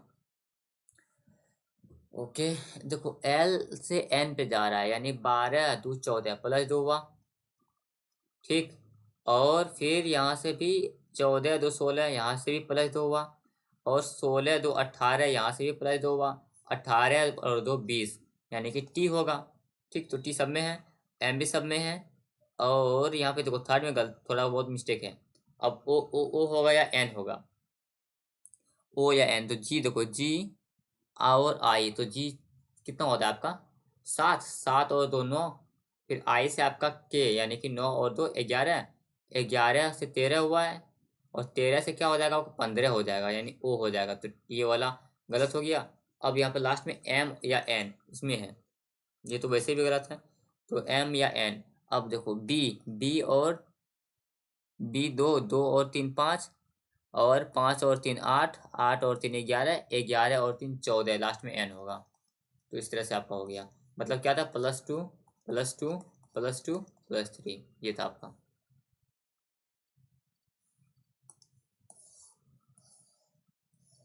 चलिए अगला देखते हैं। 108 129 104 100 137 मतलब ऐसे है। मैं इसको थोड़ा साइड में लिख लेता हूँ ताकि बताने में आसानी हो। 129 104 100 137 और 96।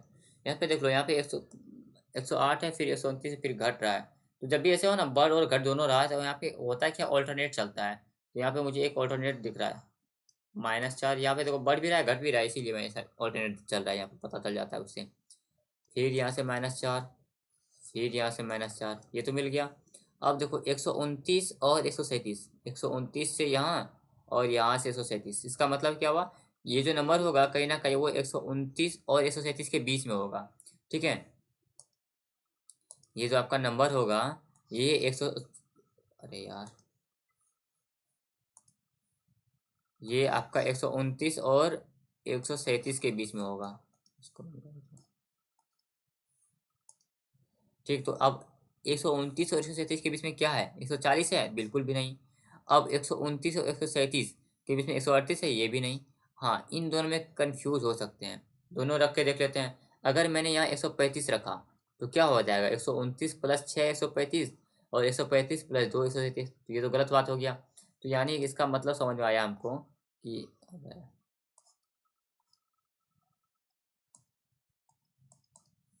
135 तो नहीं रख सकते। अब 133 रख के देखते हैं। तो 129 प्लस 4 137, 133 और 133 प्लस 4 137, यानी 133 सही आंसर है। इस तरह से इसका आंसर हम लोग यहाँ पे ये पहुंच गए। चलिए अब अगला क्वेश्चन देखते हैं।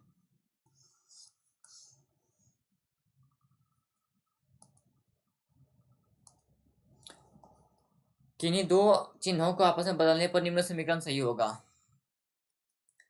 तो इस केस में देखो यहाँ पे भाग नहीं लग रहा है। देखो भाग नहीं लग रहा है ना, तो इसका मतलब है कि, और ये आंसर जो है पॉइंट में है नहीं, इसका मतलब यहाँ पे भाग वाला ही बदलना होगा। और भाग वाला दो गो है, ये दोनों। सबसे पहले इसी को ट्राई कर लेते हैं। 15 प्लस 5 और गुना 2 माइनस 9 भाग 3, इसको करते हैं। तो यहाँ से हो जाएगा 3, यहाँ पे हो जाएगा 10, और यहाँ पे 15 10 25, 25 माइनस 3 22। यह इसका आंसर हो गया। चलिए अगला देखते हैं।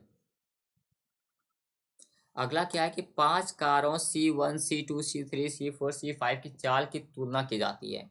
C1 की चाल केवल एक कार से अधिक है। C1 की चाल, ये 5 कार है, 1 2 3 4 5। अब C1 की कार जो है, चाल जो है केवल एक कार से अधिक है। मतलब C1 कहाँ पे है? यहाँ पे है। तो अपने इस कार से इसका चाल अधिक हुआ। अब देखो C5 की चाल 4 कार से अधिक है। अब 4 कार से अधिक है मतलब C5 यहाँ पे है, तब ना होगा 1 2 3 4, चारों से अधिक है। अब C4 की चाल C1 से अधिक है। C4 की चाल जो है C1 से अधिक है, यानी कि इधर ही आएगा कहीं ना कहीं। लेकिन C3 और C5 से कम है, तो C4 यहाँ पे होगा और C3 यहाँ पे होगा। और तो एक बच गया C2 यहाँ पे।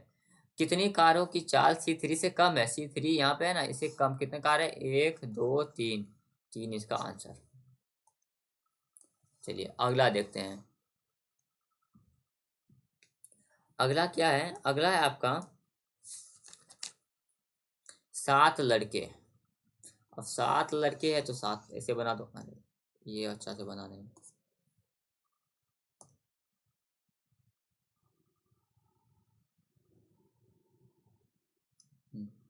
7 लड़के हैं ना, 1 2 3 4 5 6 एंड 7। चलो, राज अमन के दाई ओर से दूसरे स्थान पर है। दाई ओर का मतलब इधर होता है, मैं बता देता हूँ, और लेफ्ट लेफ्ट हैंड इधर होता है। तो देखो, राज अमन के दाई ओर से दूसरे स्थान पर है। राज जो है, अमन अमन अगर मान लो यहाँ पे बैठा है, तो दाई ओर से दूसरे स्थान पर, यानी 1 2, राज कहाँ पे होगा? यहाँ पे होगा। ठीक। उसके बाद देखो, सुनील अमन के बाई ओर से तीसरे स्थान पर बैठा है। सुनील जो है अमन के बाई ओर, यानी इधर, इधर से तीसरे स्थान पे, 1 2 3, सुनील आपका यहाँ पे बैठा हुआ है। ठीक। उसके बाद राज अमन का निकटतम पड़ोसी नहीं है। राज जो है, सॉरी, राम अमन का निकटतम पड़ोसी नहीं है। इसका मतलब राम या तो यहाँ भी नहीं हो सकता, ठीक, और ना राम यहाँ पे हो सकता है। अमित राम के दाई ओर से दूसरे स्थान पर है। अमित जो है राम के दाई ओर से दूसरे स्थान पर है। अब मान लो राम अगर यहाँ पे है, मान लो राम यहाँ पे है, ठीक है। अगर राम यहाँ पे है तो उसका दाई ओर से दूसरी स्थान 1 2, यहाँ यहाँ, जबकि यहाँ पे कौन होना चाहिए? अगर राम यहाँ बैठा हुआ है तो इसके दाई ओर से दूसरी स्थान पे, यानी यहाँ यहाँ पे कौन होना चाहिए? यहाँ पे अमित होना चाहिए, जबकि यहाँ पे अमन बैठा है। इसका मतलब राम यहाँ नहीं है। अगर यहाँ राम यहाँ भी नहीं बैठा है, यहाँ भी नहीं बैठा है, यहाँ भी नहीं बैठा है, तो राम कहाँ बैठा होगा? राम आपका यहाँ पे बैठा होगा। चलो, राम को अपना जगह मिल गया। अब राम को अगर अपना जगह मिल गया तो उसको जो है, अमित को भी अपना जगह दे दो। राम के दाई ओर से दूसरी स्थान पर, दाई ओर का मतलब ऊपर चलना होता है, तो 1 2, यहाँ पे कौन बैठा है? यहाँ पे बैठा है आपका अमित। उसके बाद हो गया, राहुल अमित का निकटतम पड़ोसी नहीं है। मतलब राहुल यहाँ नहीं है, राहुल अगर यहाँ नहीं है तो राहुल कहाँ है, यहाँ पे है। उसके बाद हो गया सब कुछ। अब सुमित, सुमित अकेला बचा था तो सुमित को यहाँ बैठा दो। हो गया। अब सुमित के बाई ओर से तीसरे स्थान पर, सुमित के बाई ओर से तीसरे स्थान पर कौन है, राम है। देखो है ना, 1 2 3, तो राम है। इस तरह से इसका आंसर हो गया। Now moving to our another question, that is 7 - 5। अच्छा यहाँ पे क्या करना है, दो समीकरण में कौन सा समीकरण सही होगा। अच्छा इंटरचेंज करना है, 1 और 6 को इंटरचेंज करेंगे, 1 और 6 को इंटरचेंज करेंगे, यानी कि यहाँ पे 6 है और ये आपका 1 है, तो क्या हो जाएगा 7 - 5। या इसको 6 से इसको अगर डिवाइड करेंगे तो 6 से कट जाएगा, बचेगा 3, 3 और 7 में से 5, 2, 2 और अच्छा सॉरी ये 1 है ना, तो 1 से इसको डिवाइड करेंगे 3, 3 × 6 18, 18, 18 - 5, 18 - 5 कितना होगा 13, 13 + 7 20। ये तो आपका सही हो गया। इसमें देख लेते हैं 1 × 7, तो यहाँ पे 6, ये वाला 6 बन जाएगा और ये वाला 1 हो जाएगा। तो 6 × 7 = 42, 42 + 1, 42 + 1 कितना होगा 43, 43 - 2 41 होना चाहिए, लेकिन यहाँ 40 लिखा हुआ है, तो ये इसका आंसर ये वाला गलत हो गया, मतलब केवल 1 सही है। चलिए अगला क्वेश्चन देखते हैं।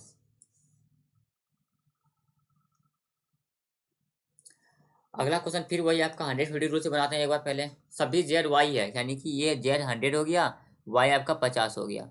उसके बाद कुछ वाई बी है, यानी कि ये 50, ये 50। अब उसके बाद देखो क्या है, नहीं वाला होगा ही नहीं, देखो पॉजिटिव सेंटेंस में नहीं तो होगा ही नहीं, तो ये भी काट दो, ये भी काट दो। अब क्या बचा, कुछ जेड वाई है, कुछ जेड मतलब देखो 100 रुपया अगर जेड के पास है तो ये 50 रुपया खर्च कर सकता है, इसका मतलब ये सही है। ये भी 50, ये भी 50, तो ये आपका आंसर सही हो गया। इसका आंसर क्या हो, केवल निष्कर्ष 3 सही है। अब दूसरा तरीका क्या है, सभी जेड वाई है, सभी जेड ये वाई है ना, तो सभी जेड जो है वाई है, मान लो ये है। उसके बाद कुछ वाई बी है, कुछ वाई बी है, ये वाला मान लो पोर्शन बी है। अब क्या हुआ कि कुछ जेड वाई है, कुछ जेड जो है वो वाई है, कुछ जेड क्या सभी के सभी जेड वाई है, तो कुछ तो होगा ही। उसके बाद देखो कुछ बी जेड नहीं है, कुछ बी जेड नहीं है, हो सकता है ना, मान लो जेड यहाँ पे देखो कुछ कुछ है ना, ठीक है, कुछ वाई जेड नहीं है। अब देखो कुछ वाई जेड नहीं है, तो कुछ वाई जेड नहीं है, ये भी कैसे हुआ, कुछ वाई तो है जेड, बाकी कुछ वाई जेड नहीं है, कुछ वाई जेड नहीं है,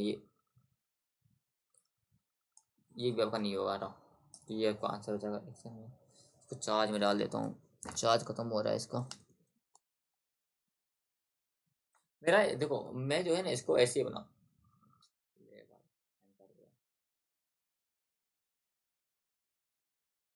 लगता है क्लास कुछ ज़्यादा ही लंबा हो रहा है, बार बार हैंग कर रहा है।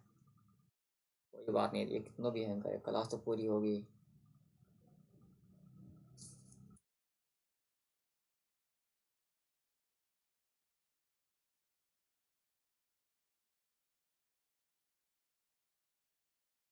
ये अगला है, लुप्त संख्या निकालना है।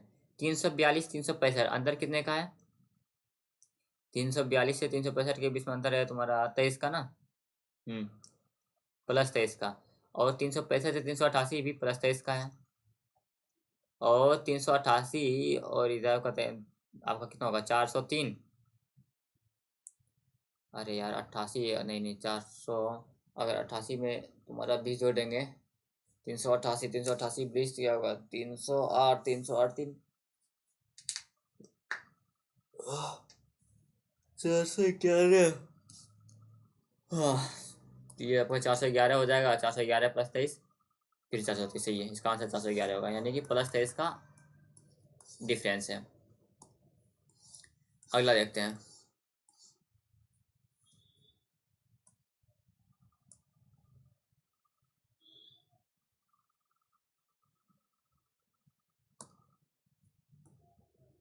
हम्म, क्या है इसमें पूरा करना है, तो देखो ऐसा ही कुछ बनना है। अब ऐसा ही कुछ बनना है इसका मतलब क्या होगा, इसको अगर हम लोग ऐसा ही इस पट्टी को भी बनाएंगे, तो जीरो, तो ये लड्डू जो है मतलब गोल जैसा जो है, ये गोल जैसा तो नीचे में होना चाहिए, तो यहाँ पे नीचे में है, यहाँ नीचे में, यहाँ ऊपर में, गलत हो गया, यहाँ नीचे में, तीनों में नीचे में।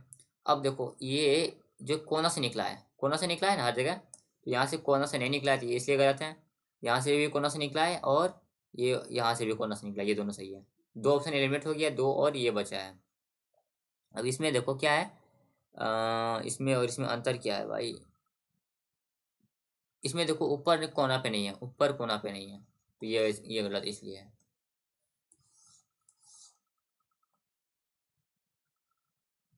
चलो यहाँ पे हम लोग का कंप्लीट होता है ग्रामर से वो सेक्शन। अब हम लोग करने वाले ये आपका कौन सा बोलेंगे इसको, जनरल अवेयर यानी जीके जीएस को।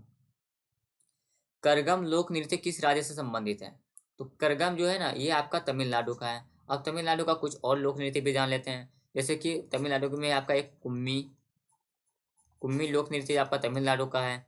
कोलट्टम भी आपका तमिलनाडु का है, कोलट्टम आपका तमिलनाडु का है। और करगम, करगम करगम भी आपका तमिलनाडु का है।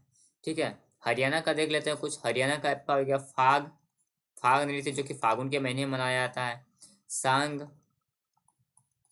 फिर आपका एक लूर भी है जो कि पूछा जाता है बार बार।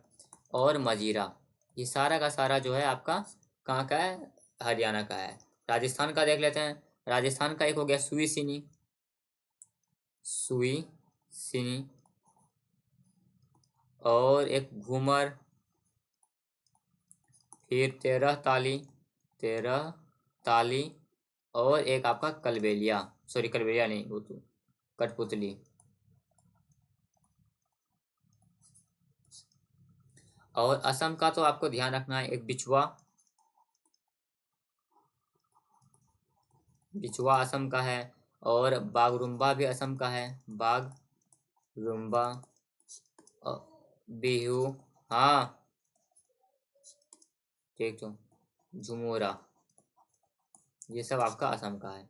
और असम का एक आपका शास्त्रीय नृत्य भी है जिसका नाम है सत्रिया, जो कि न्यूवेस्ट मतलब सबसे नया नृत्य है जो कि 2000 में फाउंड किया गया है।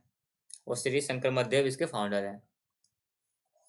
बाकी जब इस पे क्वेश्चन बनेगा तो हम लोग इसको डिस्कस करेंगे। चलिए, ऐसे अपराध जिनके लिए पुलिस न्यायालय के आदेश के बिना किसी व्यक्ति को गिरफ्तार कर सकती है, उसे क्या कहते हैं? न्यायालय बिना कोर्ट, आप बिना कोर्ट के आदेश के ही उसको अपराध गिरफ्तार कर लिया जाता है, उसको बोलते हैं कॉग्निजेबल ऑफेंसेस। कॉग्निजेबल ऑफेंसेस उसको संज्ञेय अपराध बोलते हैं। ठीक है, और देखो असंज्ञेय अपराध क्या होता है।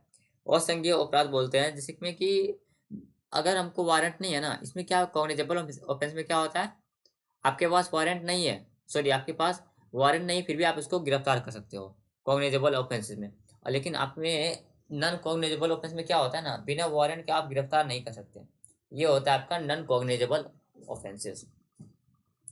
बिना बिना वारंट के आप क्या लिख देता हूँ, मैं लिख देता हूँ बिना वारंट के गिरफ्तार नहीं कर सकते। छोटा मोटा इसमें आपका ये होता है, गिरफ्तार नहीं कर सकते। ये आपका होता है नॉन कॉग्निजेबल ऑफेंसेस। अब क्रॉस अपराध क्या होता है, क्रॉस ऑफेंसेस। क्रॉस ऑफेंसेस में उसको बोलते हैं, मान लो जब होता क्या है इसमें ना, दोनों पार्टी एफआईआर कर दें। मतलब मान लो ए और बी दोनों पार्टी में झगड़ा हुआ, तो ए भी एफआईआर कर रहा है, बी भी एफआईआर कर रहा है, उसको बोलते हैं क्रॉस अपराध, क्रॉस ऑफेंसेस। और नजरबंदी अपराध क्या होता है, नजरबंदी अपराध उसको बोलते हैं जब अपराधी को गिरफ्तार तो किया जाता है। ठीक है, अपराधी को गिरफ्तार तो किया जाता है, लेकिन उसको मतलब थाना नहीं ले जाया जाता, उसको घर में ही उसको उसी के घर में उसको गिरफ्तार कर लिया जाता है। मतलब अपराधी को उसी के घर में गिरफ्तार करके रखा जाता है, उसको बोलते हैं नजरबंदी अपराध, जिसको कि हम लोग हाउस अरेस्ट भी बोलते हैं। जो कल्प्रिट है उसको अरेस्ट किया जाता है, और अरेस्ट करके थाना नहीं ले जाया जाता, जेल नहीं ले जाया जाता, उसको उसी के घर में अरेस्ट करके रखा जाता है। चलिए अगला क्वेश्चन क्या है, अगला क्वेश्चन है सोने की खदान को के धंसने के कारण खबरों में रियासत ज्ञान प्राप्त किस देश में स्थित है? ये चीन में है, करंट अफेयर से क्वेश्चन था, इसको इग्नोर करो। अगला है मैग्नस कार्लसन निम्नलिखित में से किस खेल से संबंधित है? तो मैग्नस कार्लसन जो है शतरंज से संबंधित है। शतरंज से और कौन कौन संबंधित है? एक तो आपका शतरंज से मैग्नस कार्लसन हो गया, एक हो गया विश्वनाथ आनंद।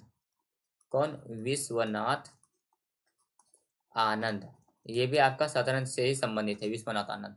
विश्वनाथ आनंद का एक बुक भी है, क्या है, my guest, sorry my guest नहीं, my best game of chess, ये इसका बुक का नाम है। ठीक है, और आपको एक याद रखना है, हर्षित राजा, हर्षित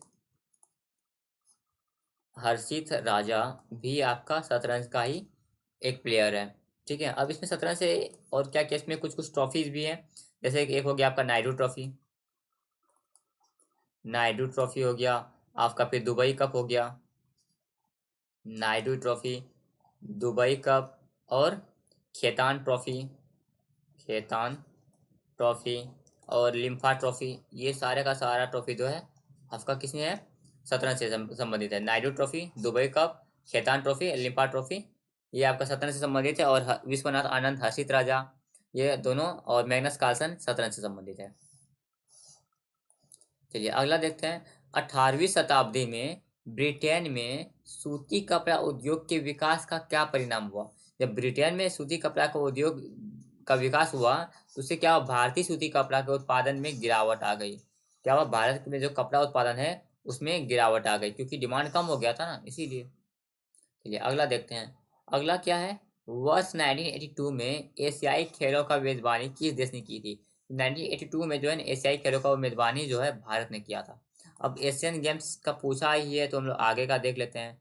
एशियन गेम्स, एशियाई खेल, एशियाई खेल में अगर 2026 का बात किया जाए तो 2026 को एशियन गेम्स को कौन होस्ट करेगा, ये करेगा आपका जापान। जापान में भी कहाँ होगा, Aichi Nagoya, Aichi Nagoya, Japan. कौन होस्ट करेगा 2026 का Asian games, Aichi Nagoya, Japan. और 2030 का कौन होस्ट करेगा, ये करेगा दोहा, कतर में। ये होने वाला है आपका दोहा, कतर। और उसके बाद 2034 का कौन होस्ट करेगा, ये होगा आपका रियाद में, कहाँ, सऊदी अरेबिया में, सऊदी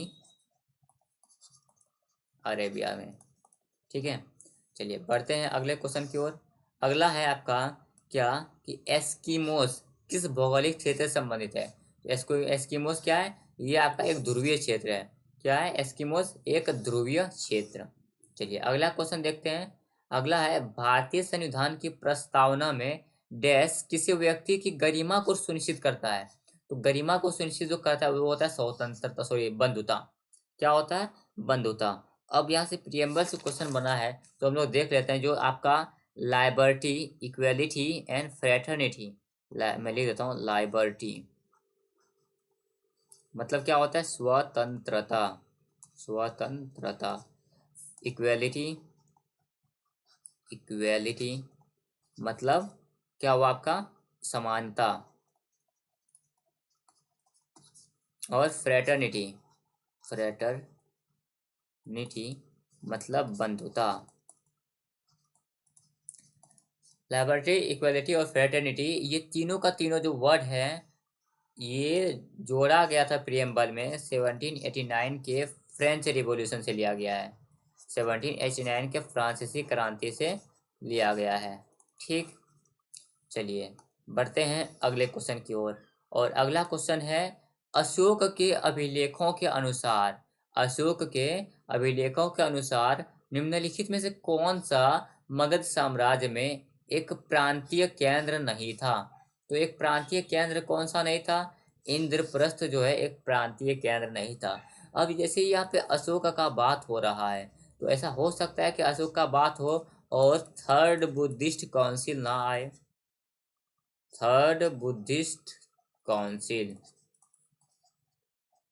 जो कि कब हुआ था, तीसरा बुद्धिस्ट काउंसिल जो हुआ था ये आपका हुआ था कहाँ पे, सॉरी कब हुआ था, 251 बीसी में हुआ था। और कहाँ पे, पाटलिपुत्र, जिसको कि वर्तमान में पटना के नाम से जाना जाता है, पाटलिपुत्र में हुआ था। किसने करवाया था, अशोक ने करवाया था। हुआ क्या था इसमें, इसमें 3 गो पिटक ऐड किया गया था, 3 पिटक ऐड किया गया था। ठीक है, अब यहाँ पे अशोक जो है, अशोक किस डायनेस्टी से है, अशोक जो है चंद्रगुप्त, चंद्रगुप्त बोले मौर्य डायनेस्टी से, मौर्य वंश के एक रूलर है। और सिर्फ रूलर नहीं, मौर्य वंश के महानतम रूलर है, ग्रेटेस्ट रूलर है ये। ठीक है, ये मैं लिख देता हूँ ग्रेटेस्ट रूलर, ग्रेटेस्ट रूलर है। मौर्य वंश का बात करेंगे, इसकी स्थापना किसने की थी, इसकी स्थापना की थी चंद्रगुप्त मौर्य ने। और इसका अंतिम रूलर कौन था, तो इसका अंतिम रूलर बृहद्रथ था, बृहद्रथ इसके अंतिम रूलर थे। ठीक है, अब अशोक से एक काफी फेमस युद्ध है 261 बीसी में हुआ था, कलिंग वॉर, कलिंग का युद्ध। ये हुआ था आपका सम्राट अशोक और नंदीराज के बीच में, हाथियों के लिए, किसके लिए, हाथी के लिए। अब इसमें हुआ क्या, इतना ज्यादा इसमें मतलब सैनिक मारे गए ना, जिसके बाद अशोक को बहुत बुरा लगा और इसने जो है इसको त्याग कर, मतलब इसने कसम खाया कि अब हम युद्ध वुद्ध करेंगे नहीं, और जाके जो है आपका ये बौद्ध धर्म को अपना लिया। ठीक है, इस कलिंग वॉर के बाद ही अशोक जो है बौद्ध धर्म को अपनाया था। अगला बात है, अगला क्वेश्चन है आपका, the cell having well organise nucleus with a nuclear membrane are designed as. अब देखो सेल से बात हुआ है तो ऐसा हो सकता है कि पहले बता दो मुझे कि सेल का डिस्कवरी किसने किया था। तो सेल का डिस्कवरी किया था रॉबर्ट हुक ने। और रॉबर्ट हुक ने जो सेल का डिस्कवरी किया था वो था डेड सेल, मृत कोशिका। और इसका जो है लिविंग सेल का किसने डिस्कवरी किया था? लिविंग सेल का जो डिस्कवरी था वो आपका ल्यूवन वेन हॉक किया था। Antony one Leeuwenhoek, Antonie लॉन, सॉरी एंटोनी वन था, लॉन नहीं, ल्यूवन हॉक, ल्यूवन क्या स्पेलिंग होता है, क्या ल्यूवन हॉक, इसने किया था। सेल क्या है? सेल आपका स्मॉलेस्ट बायोलॉजिकल स्ट्रक्चर है जिसको कि फंडामेंटल यूनिट ऑफ लाइफ भी बोलते हैं। अब सेल जो है मेनली दो टाइप का होता है, एक आपका होता है यूकैरियोटिक और एक होता है प्रोकैरियोटिक। मैं लिख देता हूँ प्रोकैरियोटिक, और एक होता है यूकैरियोटिक। यूकैरियोटिक मतलब हिंदी में प्रति केंद्रकीय, क्या लिखेंगे तो प्रति केंद्रकीय, हाँ, प्रति केंद्रकीय और सुकेंद्रकीय, सुकेंद्रकीय। ठीक, इसमें क्या होता है, प्रोकैरियोटिक में न्यूक्लियर मेम्ब्रेन अब्सेंट होता है, न्यूक्लियर मेम्ब्रेन इसमें अब्सेंट होता है, जबकि इसमें न्यूक्लियर मेम्ब्रेन प्रेजेंट होता है। ये अनडेवलप्ड होता है और ये डेवलप्ड होता है। इसका एग्जांपल क्या हुआ, बैक्टीरिया, ब्लू ग्रेन एल्गे, आर्के, ये सब इसका एग्जांपल है। और इसका एग्जांपल क्या है, लिविंग सेल, मतलब सॉरी एनिमल ले लो, आपका प्लांट सेल ले लो, ये सब आपका इसका एग्जांपल है। तो इसमें क्या पूछा है कि well organise nucleus with nuclear membrane, nuclear membrane जो प्रोकैरियोटिक में नहीं होता है यूकैरियोटिक में होता है, तो इसका आंसर यूकैरियोटिक सेल हो गया। चलिए बढ़ते हैं अगले क्वेश्चन की ओर। अगला क्वेश्चन है, क्या है अगला क्वेश्चन है भैया, जल्दी हो जाए थोड़ा सा, कल से पनवेल भी निकलना है। विश्व बैंक वर्गीकरण, वर्ल्ड बैंक क्लासिफिकेशन 2020-21 के अनुसार भारत किस श्रेणी में आता है? उच्च वाले देश, आय वाले देश, उच्च मध्यम आय वाले देश, निम्न मध्यम आय वाले देश और निम्न आय वाले देश। तो देखो बेस्ड ऑन आपका क्या बोलेंगे इनकम जो है, ऐसा इनकम हम लोग इसमें देखते कैसे, इसमें निकाला जाता है पर कैपिटल इनकम को देखा जाता है। किसको? पर कैपिटल इनकम को देखा जाता है। और पर कैपिटल इनकम में भी इसको निकालते कैसे हैं, इसमें निकालते हैं नेशनल इनकम को डिवाइड कर देते हैं टोटल पॉपुलेशन से, तो ये पर कैपिटल इनकम निकल जाता है। तो देखो उच्च आय वाले जो देश होते हैं ना, इसका जो है वर्ल्ड बैंक एक निर्धारित करके रखा है, वैसे ये कम बेस होते रहता है। $12,695 से अधिक अगर किसी व्यक्ति का आय है, $12,695 से अधिक अगर किसी व्यक्ति का आय है, पर किसी प्रति व्यक्ति का आय है उस देश में, किसी व्यक्ति का नहीं, 12,695 से अधिक प्रति व्यक्ति आय है वहाँ किसी देश का, तो वो आएगा उच्च आय वाले देश में। और उच्च मध्यम आय वाले देश मतलब आपका इसमें आता है जब किसी किसी देश के प्रति व्यक्ति आय होता है 40,000, सॉरी 40,000 नहीं, 4,096, $4,096 से $12,695 के बीच, तो ये आता है उच्च मध्यम आय वाले देश में। निम्न मध्यम मध्यम आय वाले देश में कौन आता है? ये आता है 1,046 से 4,095 के बीच में आता है, जिसका प्रति व्यक्ति आय वो होता है निम्न मध्यम आय वाले देश में। और इससे भी कम 1,046 से भी कम जो होता है वो आपका निम्न आय वाले देश में होता है। तो वर्ल्ड बैंक ने अपने को यहाँ पे रखा है निम्न मध्यम आय वाले देश में। चलिए अगला देखते हैं, भारतीय राष्ट्रीय कांग्रेस का पहला अधिवेशन देश में आयोजित हुआ था। तो देखो भारतीय राष्ट्रीय कांग्रेस से बात पूछा है तो हम लोग देख लेते हैं INC, इंडियन नेशनल कांग्रेस, जिसकी स्थापना 1885 में हुई थी। कहाँ पे? बॉम्बे में। तो ठीक है, अब 1885 में बॉम्बे में हुआ था, तो इसका जो पहला जो अधिवेशन होगा, फर्स्ट सेशन भी तो बॉम्बे में ही हुआ होगा। किसने किया था? A.O. ह्यूम ने किया था। और क्या इसके बारे में जान सकते हैं? और क्या हमको पूछा जाएगा इसका फर्स्ट चेयरमैन कौन था, पहले अध्यक्ष कौन थे? तो ये थे आपके व्योमेश चंद्र बनर्जी, व्योमेश चंद्र बनर्जी। और जो 1885 में हुआ था फर्स्ट सेशन ना, फर्स्ट सेशन जो 1885 में हुआ था उसमें आपका 72 मेंबर पार्टिसिपेट किए थे, 72 को मेंबर ज्वाइन किया था, पार्टिसिपेट किया था। अब देखते हैं फर्स्ट मुस्लिम कौन थे जिसने कि कांग्रेस का अध्यक्षता किया था? वो थे बदरुद्दीन तैयब जी, जो कि कांग्रेस का तीसरा अधिवेशन हुआ था। तीसरा अधिवेशन था कहाँ पे?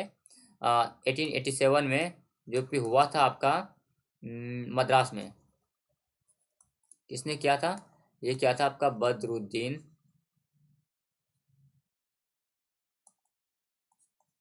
तैयब जी ने। ठीक है। अब एक और 1917 में क्या हुआ था? पहली महिला थी 1917 में, कांग्रेस का जो अधिवेशन हुआ था कहाँ हुआ था? कलकत्ता में। 1917 में जो कांग्रेस का अधिवेशन हुआ था कलकत्ता में, जो पहली महिला थी वो एनी बेसेंट थी। मतलब पहली महिला अध्यक्ष कांग्रेस की कौन थी? एनी बेसेंट, फर्स्ट फीमेल थी ये, फर्स्ट फीमेल। और अगर पूछ ले फर्स्ट इंडियन फीमेल कौन थी? फर्स्ट इंडियन फीमेल वो थी आपके सरोजनी नायडू, सरोजिनी नायडू, सरोजिनी नायडू थी। और इसने क्या किया था? 1925 में जो कानपुर का सेशन हुआ था ना कांग्रेस का, उसकी अध्यक्षता की थी। ठीक है, चलिए बढ़ते हैं अगले क्वेश्चन की ओर। अगला है, अरे यार जल्दी कर यार, ऐसे ऐसे तो बहुत टाइम लग जाएगा हमको।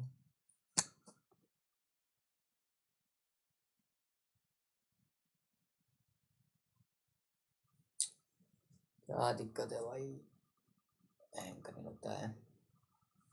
अगला क्वेश्चन है आपका, fungi can grow, fungi can grow on which of the following item? Fungi किस पे ग्रो कर सकता है? ब्रेड पे, पिकल्स पे, लेदर्स पे, क्लोथ पे, सब पे ग्रो कर सकता है। चलिए अगला देखते हैं।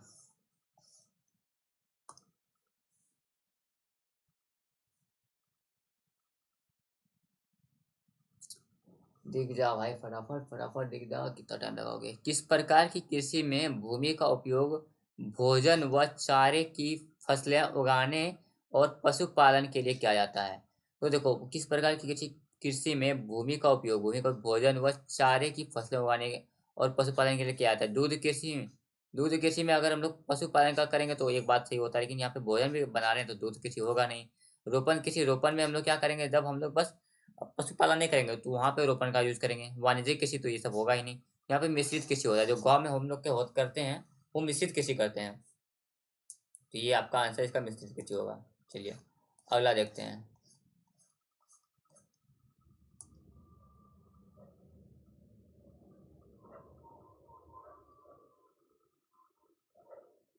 अगला है, निम्नलिखित में से कौन सा अरुणाचल प्रदेश का एक कृषि उत्सव है जो गालो जनजाति द्वारा मनाया जाता है? तो ये जो मोपिन है ना, मोपिन अरुणाचल का एक कृषि उत्सव है। मोपिन अरुणाचल का एक कृषि उत्सव है जो गालो जनजाति द्वारा मनाया जाता है। भारत में कितने जैव मंडल आरक्षित क्षेत्र? तो भारत में 18 जैव मंडल जैव मंडल आरक्षित क्षेत्र हैं। चलिए अगला देखते हैं। अरे यार और लेना है क्लास, इसमें तो दिक्कत कर रहा है। वर्ष 2023-24 के बजट के अनुसार, ये तो बजट का क्वेश्चन है, पुराना हो गया है। अगला देखते हैं, निम्नलिखित में से कौन सा तीन प्रमुख प्रकार की सेलों में से एक नहीं है? तीन प्रमुख प्रमुख कौन कौन सा सेल है? एक तो आग्नेय चट्टान होता है, एक आग्नेय चट्टान होता है, एक कायांतित चट्टान होता है, और एक औषधि चट्टान होता है। चुंबकीय सेल, मैग्नेटिक सेल, ये यहाँ पे क्वेश्चन नहीं होगा, ये यहाँ पर नहीं होगा। चलिए, the race of my life, ये जो है एक ऑटोबायोग्राफी है, आत्मकथा है किसकी? मिल्खा सिंह की। ठीक है, the race of my life जो है ऑटोबायोग्राफी ऑफ मिल्खा सिंह है। अब यहाँ पे कपिल देव का ऑटोबायोग्राफी का नाम क्या है पता है? Autobiography of Kapil Dev, autobiography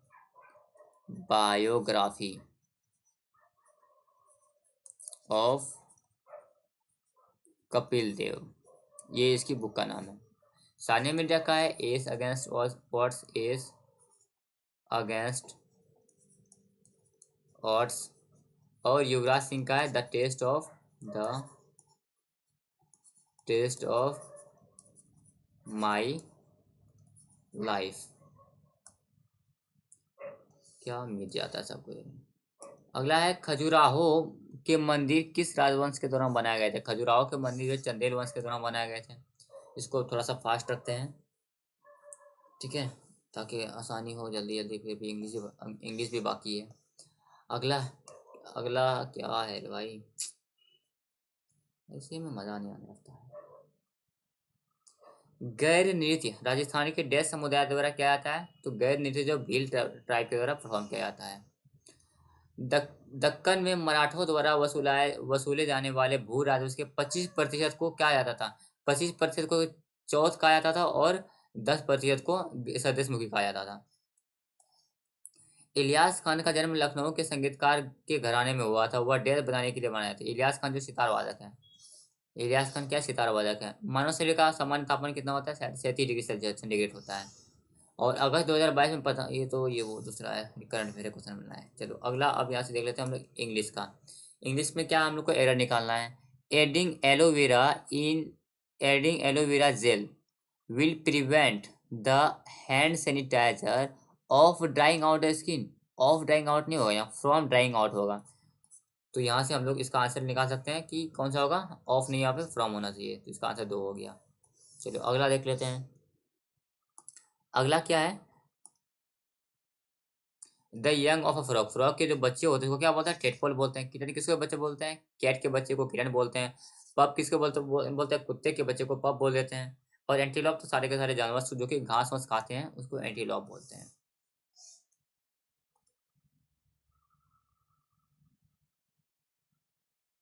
wheat is widely dash but output is not large. Wheat को जो है बहुत ज़्यादा उगाया जाता है लेकिन आउटपुट उतना नहीं होता है। तो यहाँ पे ग्रॉन होगा, ठीक है। ये ग्रॉस व्रॉस कुछ नहीं होगा।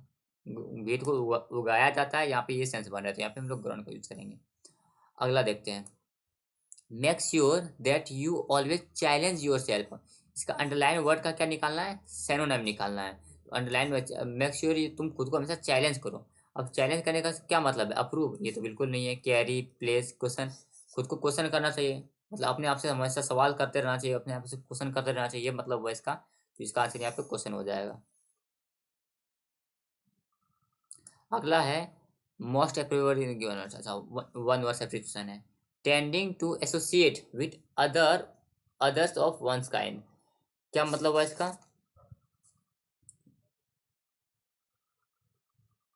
अपनी तरह के दूसरे लोगों के साथ जुड़ने के जो प्रवृत्ति है इसको क्या बोलते हैं, इसको बोलते हैं gregarious. Tending to associate with others of one's kind, इसको ग्रीगेरियस बोलते हैं। पंजेंट मीन्स क्या होता है, सॉरी पेडेंटिक मतलब क्या होता है, पाखंडी होता है। और वेनियल मतलब हो जाता है आपका अमर। अगला देखते हैं। अगला है एपोड्रिस एंटोनाइम निकालना है। विस्कस, विस्कस मतलब क्या होता है, विस्कोसिटी आपने पढ़ा है, विस्कोसिटी। विस्कोसिटी मतलब विस्कोसिटी मतलब गाढ़ापन होता है, कहीं ना कहीं ये आपका गाढ़ापन, गाढ़ापन से होता है। तो इसका उल्टा क्या होगा, वाटरी होगा। तो ये इसका आंसर सही हो गया। और मैं बता देता हूँ यहाँ पे, जैसे कि ग्रिम, ग्रिम मिस क्या होता है, ग्रिम मिस होता है आपका भयंकर। ब्रूटल, ब्रूटल मतलब क्या होता है, क्रूर, मतलब जानलेवा, क्रूर ऐसा कुछ। और थिक तो मतलब मोटा होता है। अगला देखते हैं। अगला लिखा हुआ है अ ब्लाइंड स्पॉट। आपको अगर ये विजिबल नहीं तो मैं लिख देता हूँ, अ ब्लाइंड स्पॉट। अब अ ब्लाइंड स्पॉट का क्या निकालना है हमको, ये पूछा है इडियम। अब ब्लाइंड स्पॉट क्या होता है, a person who is blind, नहीं। A situation where no progress is made, नहीं। A person with no emotional feeling, ये भी नहीं। An area in your range of vision that you can not see properly, इसको बोलते हैं a blind spot. एक ऐसा एरिया जो कि सही से दिखाई नहीं दे रहा है। अगला है हिज इंटेंट। हिज इंटेंट मतलब उसका इरादा, was to become sole lord, एकमात्र स्वामी बनने का। उसका इरादा क्या है, एकमात्र स्वामी बनने का। और dash to his tiny principality, अपनी छोटी रियासत का डैश करने का था। तो देखो उसका इरादा जो है एक अकेला, क्या बोलेंगे, एक अकेला ऑनर बनना है, और अपना जो उसका छोटा सा रियासत है उसका क्या करेगा, रियासत का विस्तार ही करेगा, एक्सटेंड करेगा। तो देखो सब्सिडाइज, सब्सिडाइज मीन्स क्या होता है, सब्सिडाइज मतलब होता है घूस देना, तो ये तो होगा नहीं। जियोपार्डाइज, जियोपार्डाइज का मतलब होता है आपका खतरे में डालना। तो यहाँ भी आपको कहना कि ये इसका जो है ना बड़ा करना से मतलब है, अपना जो रियासत अपना जो एरिया है उसको बड़ा करना है, अपनी रियासत को बड़ा करने का से मतलब है कि छोटा सा वो जितना उसका जो इरादा है वो एक अकेला स्वयं यानी एक अकेला उसका मालिक बनने का है, और अपनी रियासत को टाइनी छोटा छोटा सा जो रियासत है, प्रिंसिपैलिटी है, छोटा सा जो एरिया है उसको बड़ा करने का है। तो मेथोडाइज, मेथोडाइज का मतलब क्या होता है, मेथोडाइज का मतलब होता है क्रम में करना, एक लाइन में करना। और एग्रेंडाइज, एग्रेंडाइज का मतलब क्या होता है, यही होता है आपका उसको बढ़ाना। एग्रेंडाइज का मतलब बढ़ाना होता है। इसका मतलब यही हुआ कि his intent was to become sole lord, मतलब उसका इरादा जो है एक अकेला मालिक बनने का है, एंड टू एग्रेंडाइज और बढ़ाना, टू हिज टाइनी प्रिंसिपैलिटी, उसके छोटे से जो एरिया है उसको बढ़ाने का है। ये इसका मतलब हुआ। ठीक है, चलिए तो इसका आंसर ये हो जाएगा। अगला देखते हैं। अगला है in my opinion you should went for higher studies. In my opinion, मेरे इरादे में, यू शुड वेंट। अब देखो यहाँ पे शुड के साथ वेंट कैसे यूज कर लिया, ये शुड के साथ वेंट थोड़ी होगा। शुड क्या मॉडल है, मॉडल के साथ क्या होता है, मॉडल के साथ आप गिवन यूज करोगे। तो यहाँ पे यू शुड वेंट तो गलत हो जाएगा, तो ये आपका आंसर यहाँ पे गलत हो गया।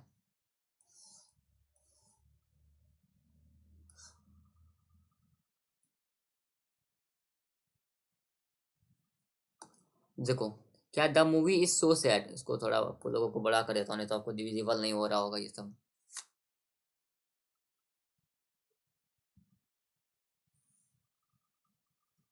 क्या लिखा हुआ है, that movie is so sad, that movie is so sad the ending always makes me bowling. अब देखो the that movie is so sad, यहाँ तक तो ठीक है, the ending makes me bowling, यहाँ पे देखो, यहाँ पे बॉल, बॉल खुद ही में ही एक नाउन है, और यहाँ पे क्या किया गया है, इसको एक जीरंट की तरह दिखाने का कोशिश किया गया है।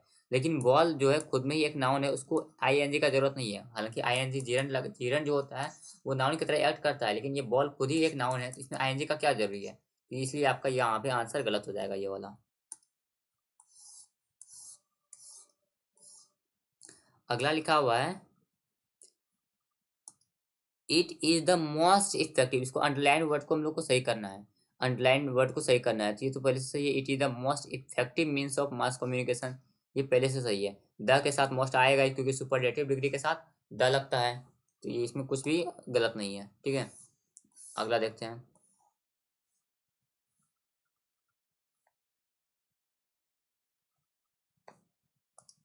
अगला है choose the sentence with no spelling error.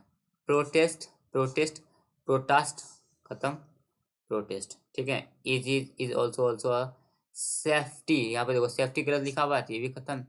और यहाँ पे सेफ्टी वॉल्व में स्पेलिंग गलत, डबल भी नहीं लगता है, तो वॉल्व भी, ये इसका आंसर सही हो गया।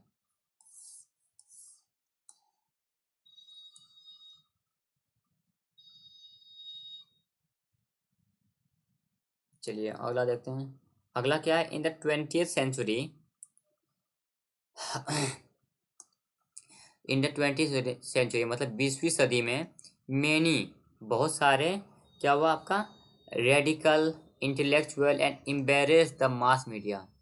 20th सेंचुरी में, 20वीं सदी में क्या हुआ, कई रेडिकल मतलब कट्टरपंथी, इंटेलेक्चुअल, इंटेलेक्चुअल मतलब क्या होता है आपका, बुद्धिजीवियों ने, बुद्धिजीवी, कट्टरपंथी बुद्धिजीवी, इम्बेरेस्ड मतलब होता है क्या, जनसंचार। रेडिकल, रेडिकल मतलब होगा, मिल लिख दो यहाँ पे, कट्टरपंथी, कट्टरपंथी, इंटेलेक्चुअल मतलब होता है आपका बुद्धिजीवी, बुद्धिजीवी, और इम्बेरेस्ड, इम्बेरेस्ड मतलब होता है आपका जनसंचार, सॉरी जनसंचार नहीं, इम्बेरेस मतलब होता है ये आपका, क्या बोलते हैं इसको, शर्मिंदा, इम्बेरेस करना होता है शर्मिंदा करना।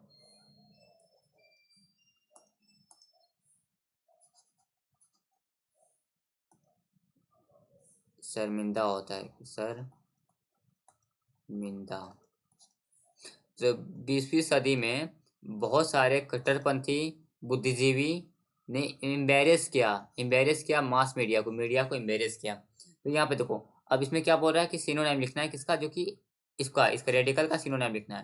तो रेडिकल का सिनोनिम क्या होगा, सेबेटिकल। सेबेटिकल मीन्स क्या होता है, ये होता है आपका सेबेटिकल मीन्स मौलिक, मतलब जो जरूरी है। एगोटिस्टिकल, एगोटिस्टिकल मतलब क्या होता है, एगोटिस्टिकल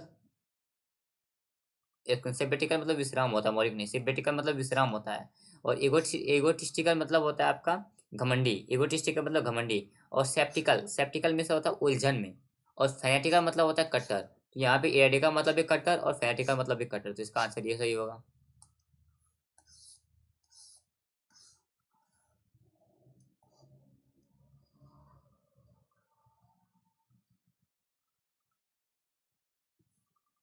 अगला देखो, एरर निकालना है इसमें। Restoring soil health would help अर्थ।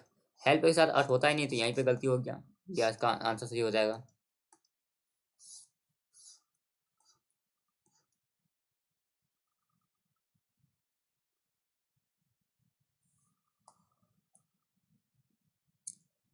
चलिए, अगला लिखा हुआ है most appropriate option substitute. Bracket में जो लिखा हुआ है, ब्रैकेट में यहाँ से ब्रैकेट है, ठीक है, यहाँ से यहाँ ब्रैकेट है।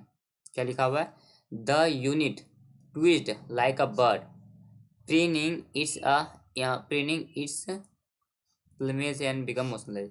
तो देखो यहाँ पे जो है ना, इट्स नहीं होगा, ये वाला यहाँ पे एपोस्ट्रोफी नहीं लगेगा, ये इसका आंसर हो जाएगा, ठीक है। अगला देखते हैं, select the previous antonym, underline word, underline word careless. Careless का एंटोनिम निकालना है। केयरलेस मतलब क्या होता है, जो कि बहुत ज़्यादा केयरलेस है। चलो ठीक है, इसका अब ये यहाँ पे देखो, फॉरगेटफुल। फॉरगेटफुल मतलब जो होता है वो जो भूलने वाला होता है। अनसेफ तो मतलब सबको पता है। नेग्लेक्टफुल मतलब जो इसको जिसको कि नेग्लेक्ट किया जा रहा है, ठीक है। और विजिलेंट, विजिलेंट मतलब क्या होता है आपका, विजिलेंट मतलब होता है चौकन्ना। क्या होता है, चौकन्ना। एक तरफ केयरलेस है, दूसरा तरफ चौकन्ना है, तो यही इसका एंटोनिम होगा।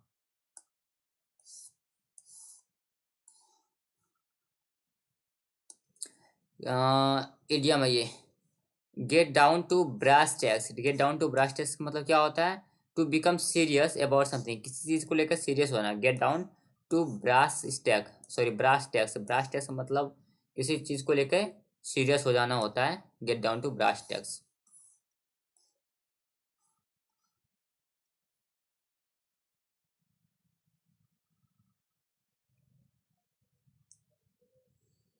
अगला है आपका, police used dash evidences to convict a victim who was innocent। Police कैसा एविडेंस को यूज करता है, कैसे साक्ष्य को यूज करता है विक्टिम बनाने के लिए। Convict a victim who was innocent, मतलब जो इनोसेंट है उसको भी विक्टिम दोषी बनाने के लिए कैसा एविडेंस यूज करता है, तो वो आपका स्टंटेड, ऑथेंटिक, हेटफुल या फैब्रिकेटेड। तो पुलिस जो है फैब्रिकेटेड एविडेंस का यूज करेगा, मतलब कुछ इधर उधर करके एविडेंस में इधर उधर कर देगा, उसके बाद जो इनोसेंट है उसको दोषी बना देगा।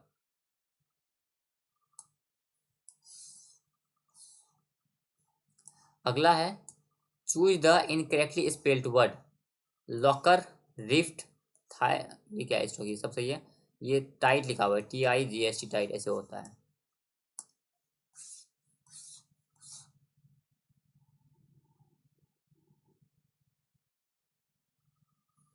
अगला है, the person driving the car dash control over the wheels and knocked her down. यहाँ से देखो नॉक्ड लिखा हुआ है ना, नॉक्ड से आपको पता चला है कि सेंटेंस जो है पास्ट में है।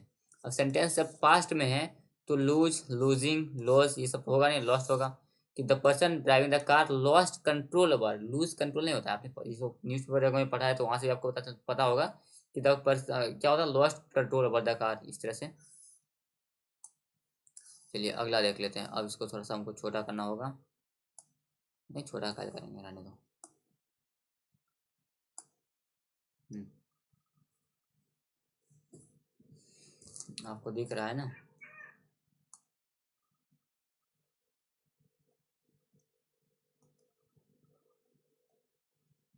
चलिए, क्या लिखा हुआ है, सेल्वोडार, सेल्वोदार दाली, सेल्वोदार दाली dash a prominent Spanish surrealist painter, surrealist painter in figures। तो देखो, सेल्वदार डाली जो है एक नाम है। सेल्वदार डाली वाज अ प्रोमिनेंट, एक नाम है। अब एक नाम है तो यहाँ पे हैज इज वर का यूज होगा नहीं, इसका यूज नहीं होगा क्योंकि ये पास्ट में है। ठीक है, यहाँ पे आपको देखो 1904 लिखा हुआ है, 1904 लिखा हुआ है तो इस वजह से होगा नहीं। और ये रेसेंट पास्ट बिल्कुल भी नहीं है, बहुत बड़ा पास्ट है, जिसको हैज भी यूज नहीं करेंगे। अच्छा, वाज और वर में क्योंकि ये एक ही बंदा है तो यहाँ पे हम लोग वाज यूज करेंगे, ना कि वर। ठीक है,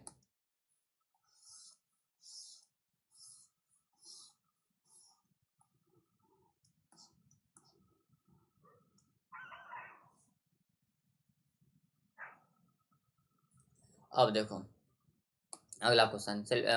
Salvador Dali dash was a prominent, यहाँ पे वाई लिख देता हूँ, was a prominent Spanish surrealistic painter dash in figures का, इन फिगर इन फिगूरियस कैटोलिनिया ऑन 11 मई।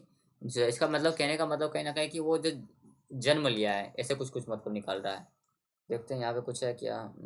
है शायद है। बॉर्न लिखा हुआ है ना,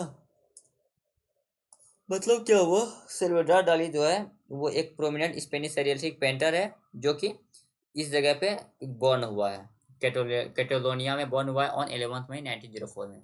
अब देखो, Dali's father was strict in education, जो दालिस के फादर हैं वो एजुकेशन को लेकर बहुत स्ट्रिक्ट थे। ऑफिशियल अनलाइक हिज मदर, अपनी मम्मी की तरह नहीं, अनलाइक हर हिज मदर होगा, या क्योंकि हिज क्यों, क्योंकि भाई वो लड़का है, सल्वाडोर डाली जो एक लड़का है, इसीलिए। अच्छा, पता चला यहाँ से ही देख के कि वो लड़का है। उसे नाम से तो पता नहीं चल रहा था, यहाँ से मुझे ही देख के पता चला, तो यहाँ पे अनलाइक हिज मदर हो जाएगा। दाली हैड अ ब्रदर, दाली के पास एक ब्रदर भी था named Salvador dash was born 9 months before dash was born. अब देखो, सल्वाडोर के लिए हम लोग एक यहाँ पे यूज करेंगे ना, तो यहाँ पे हम लोग हु यूज करेंगे।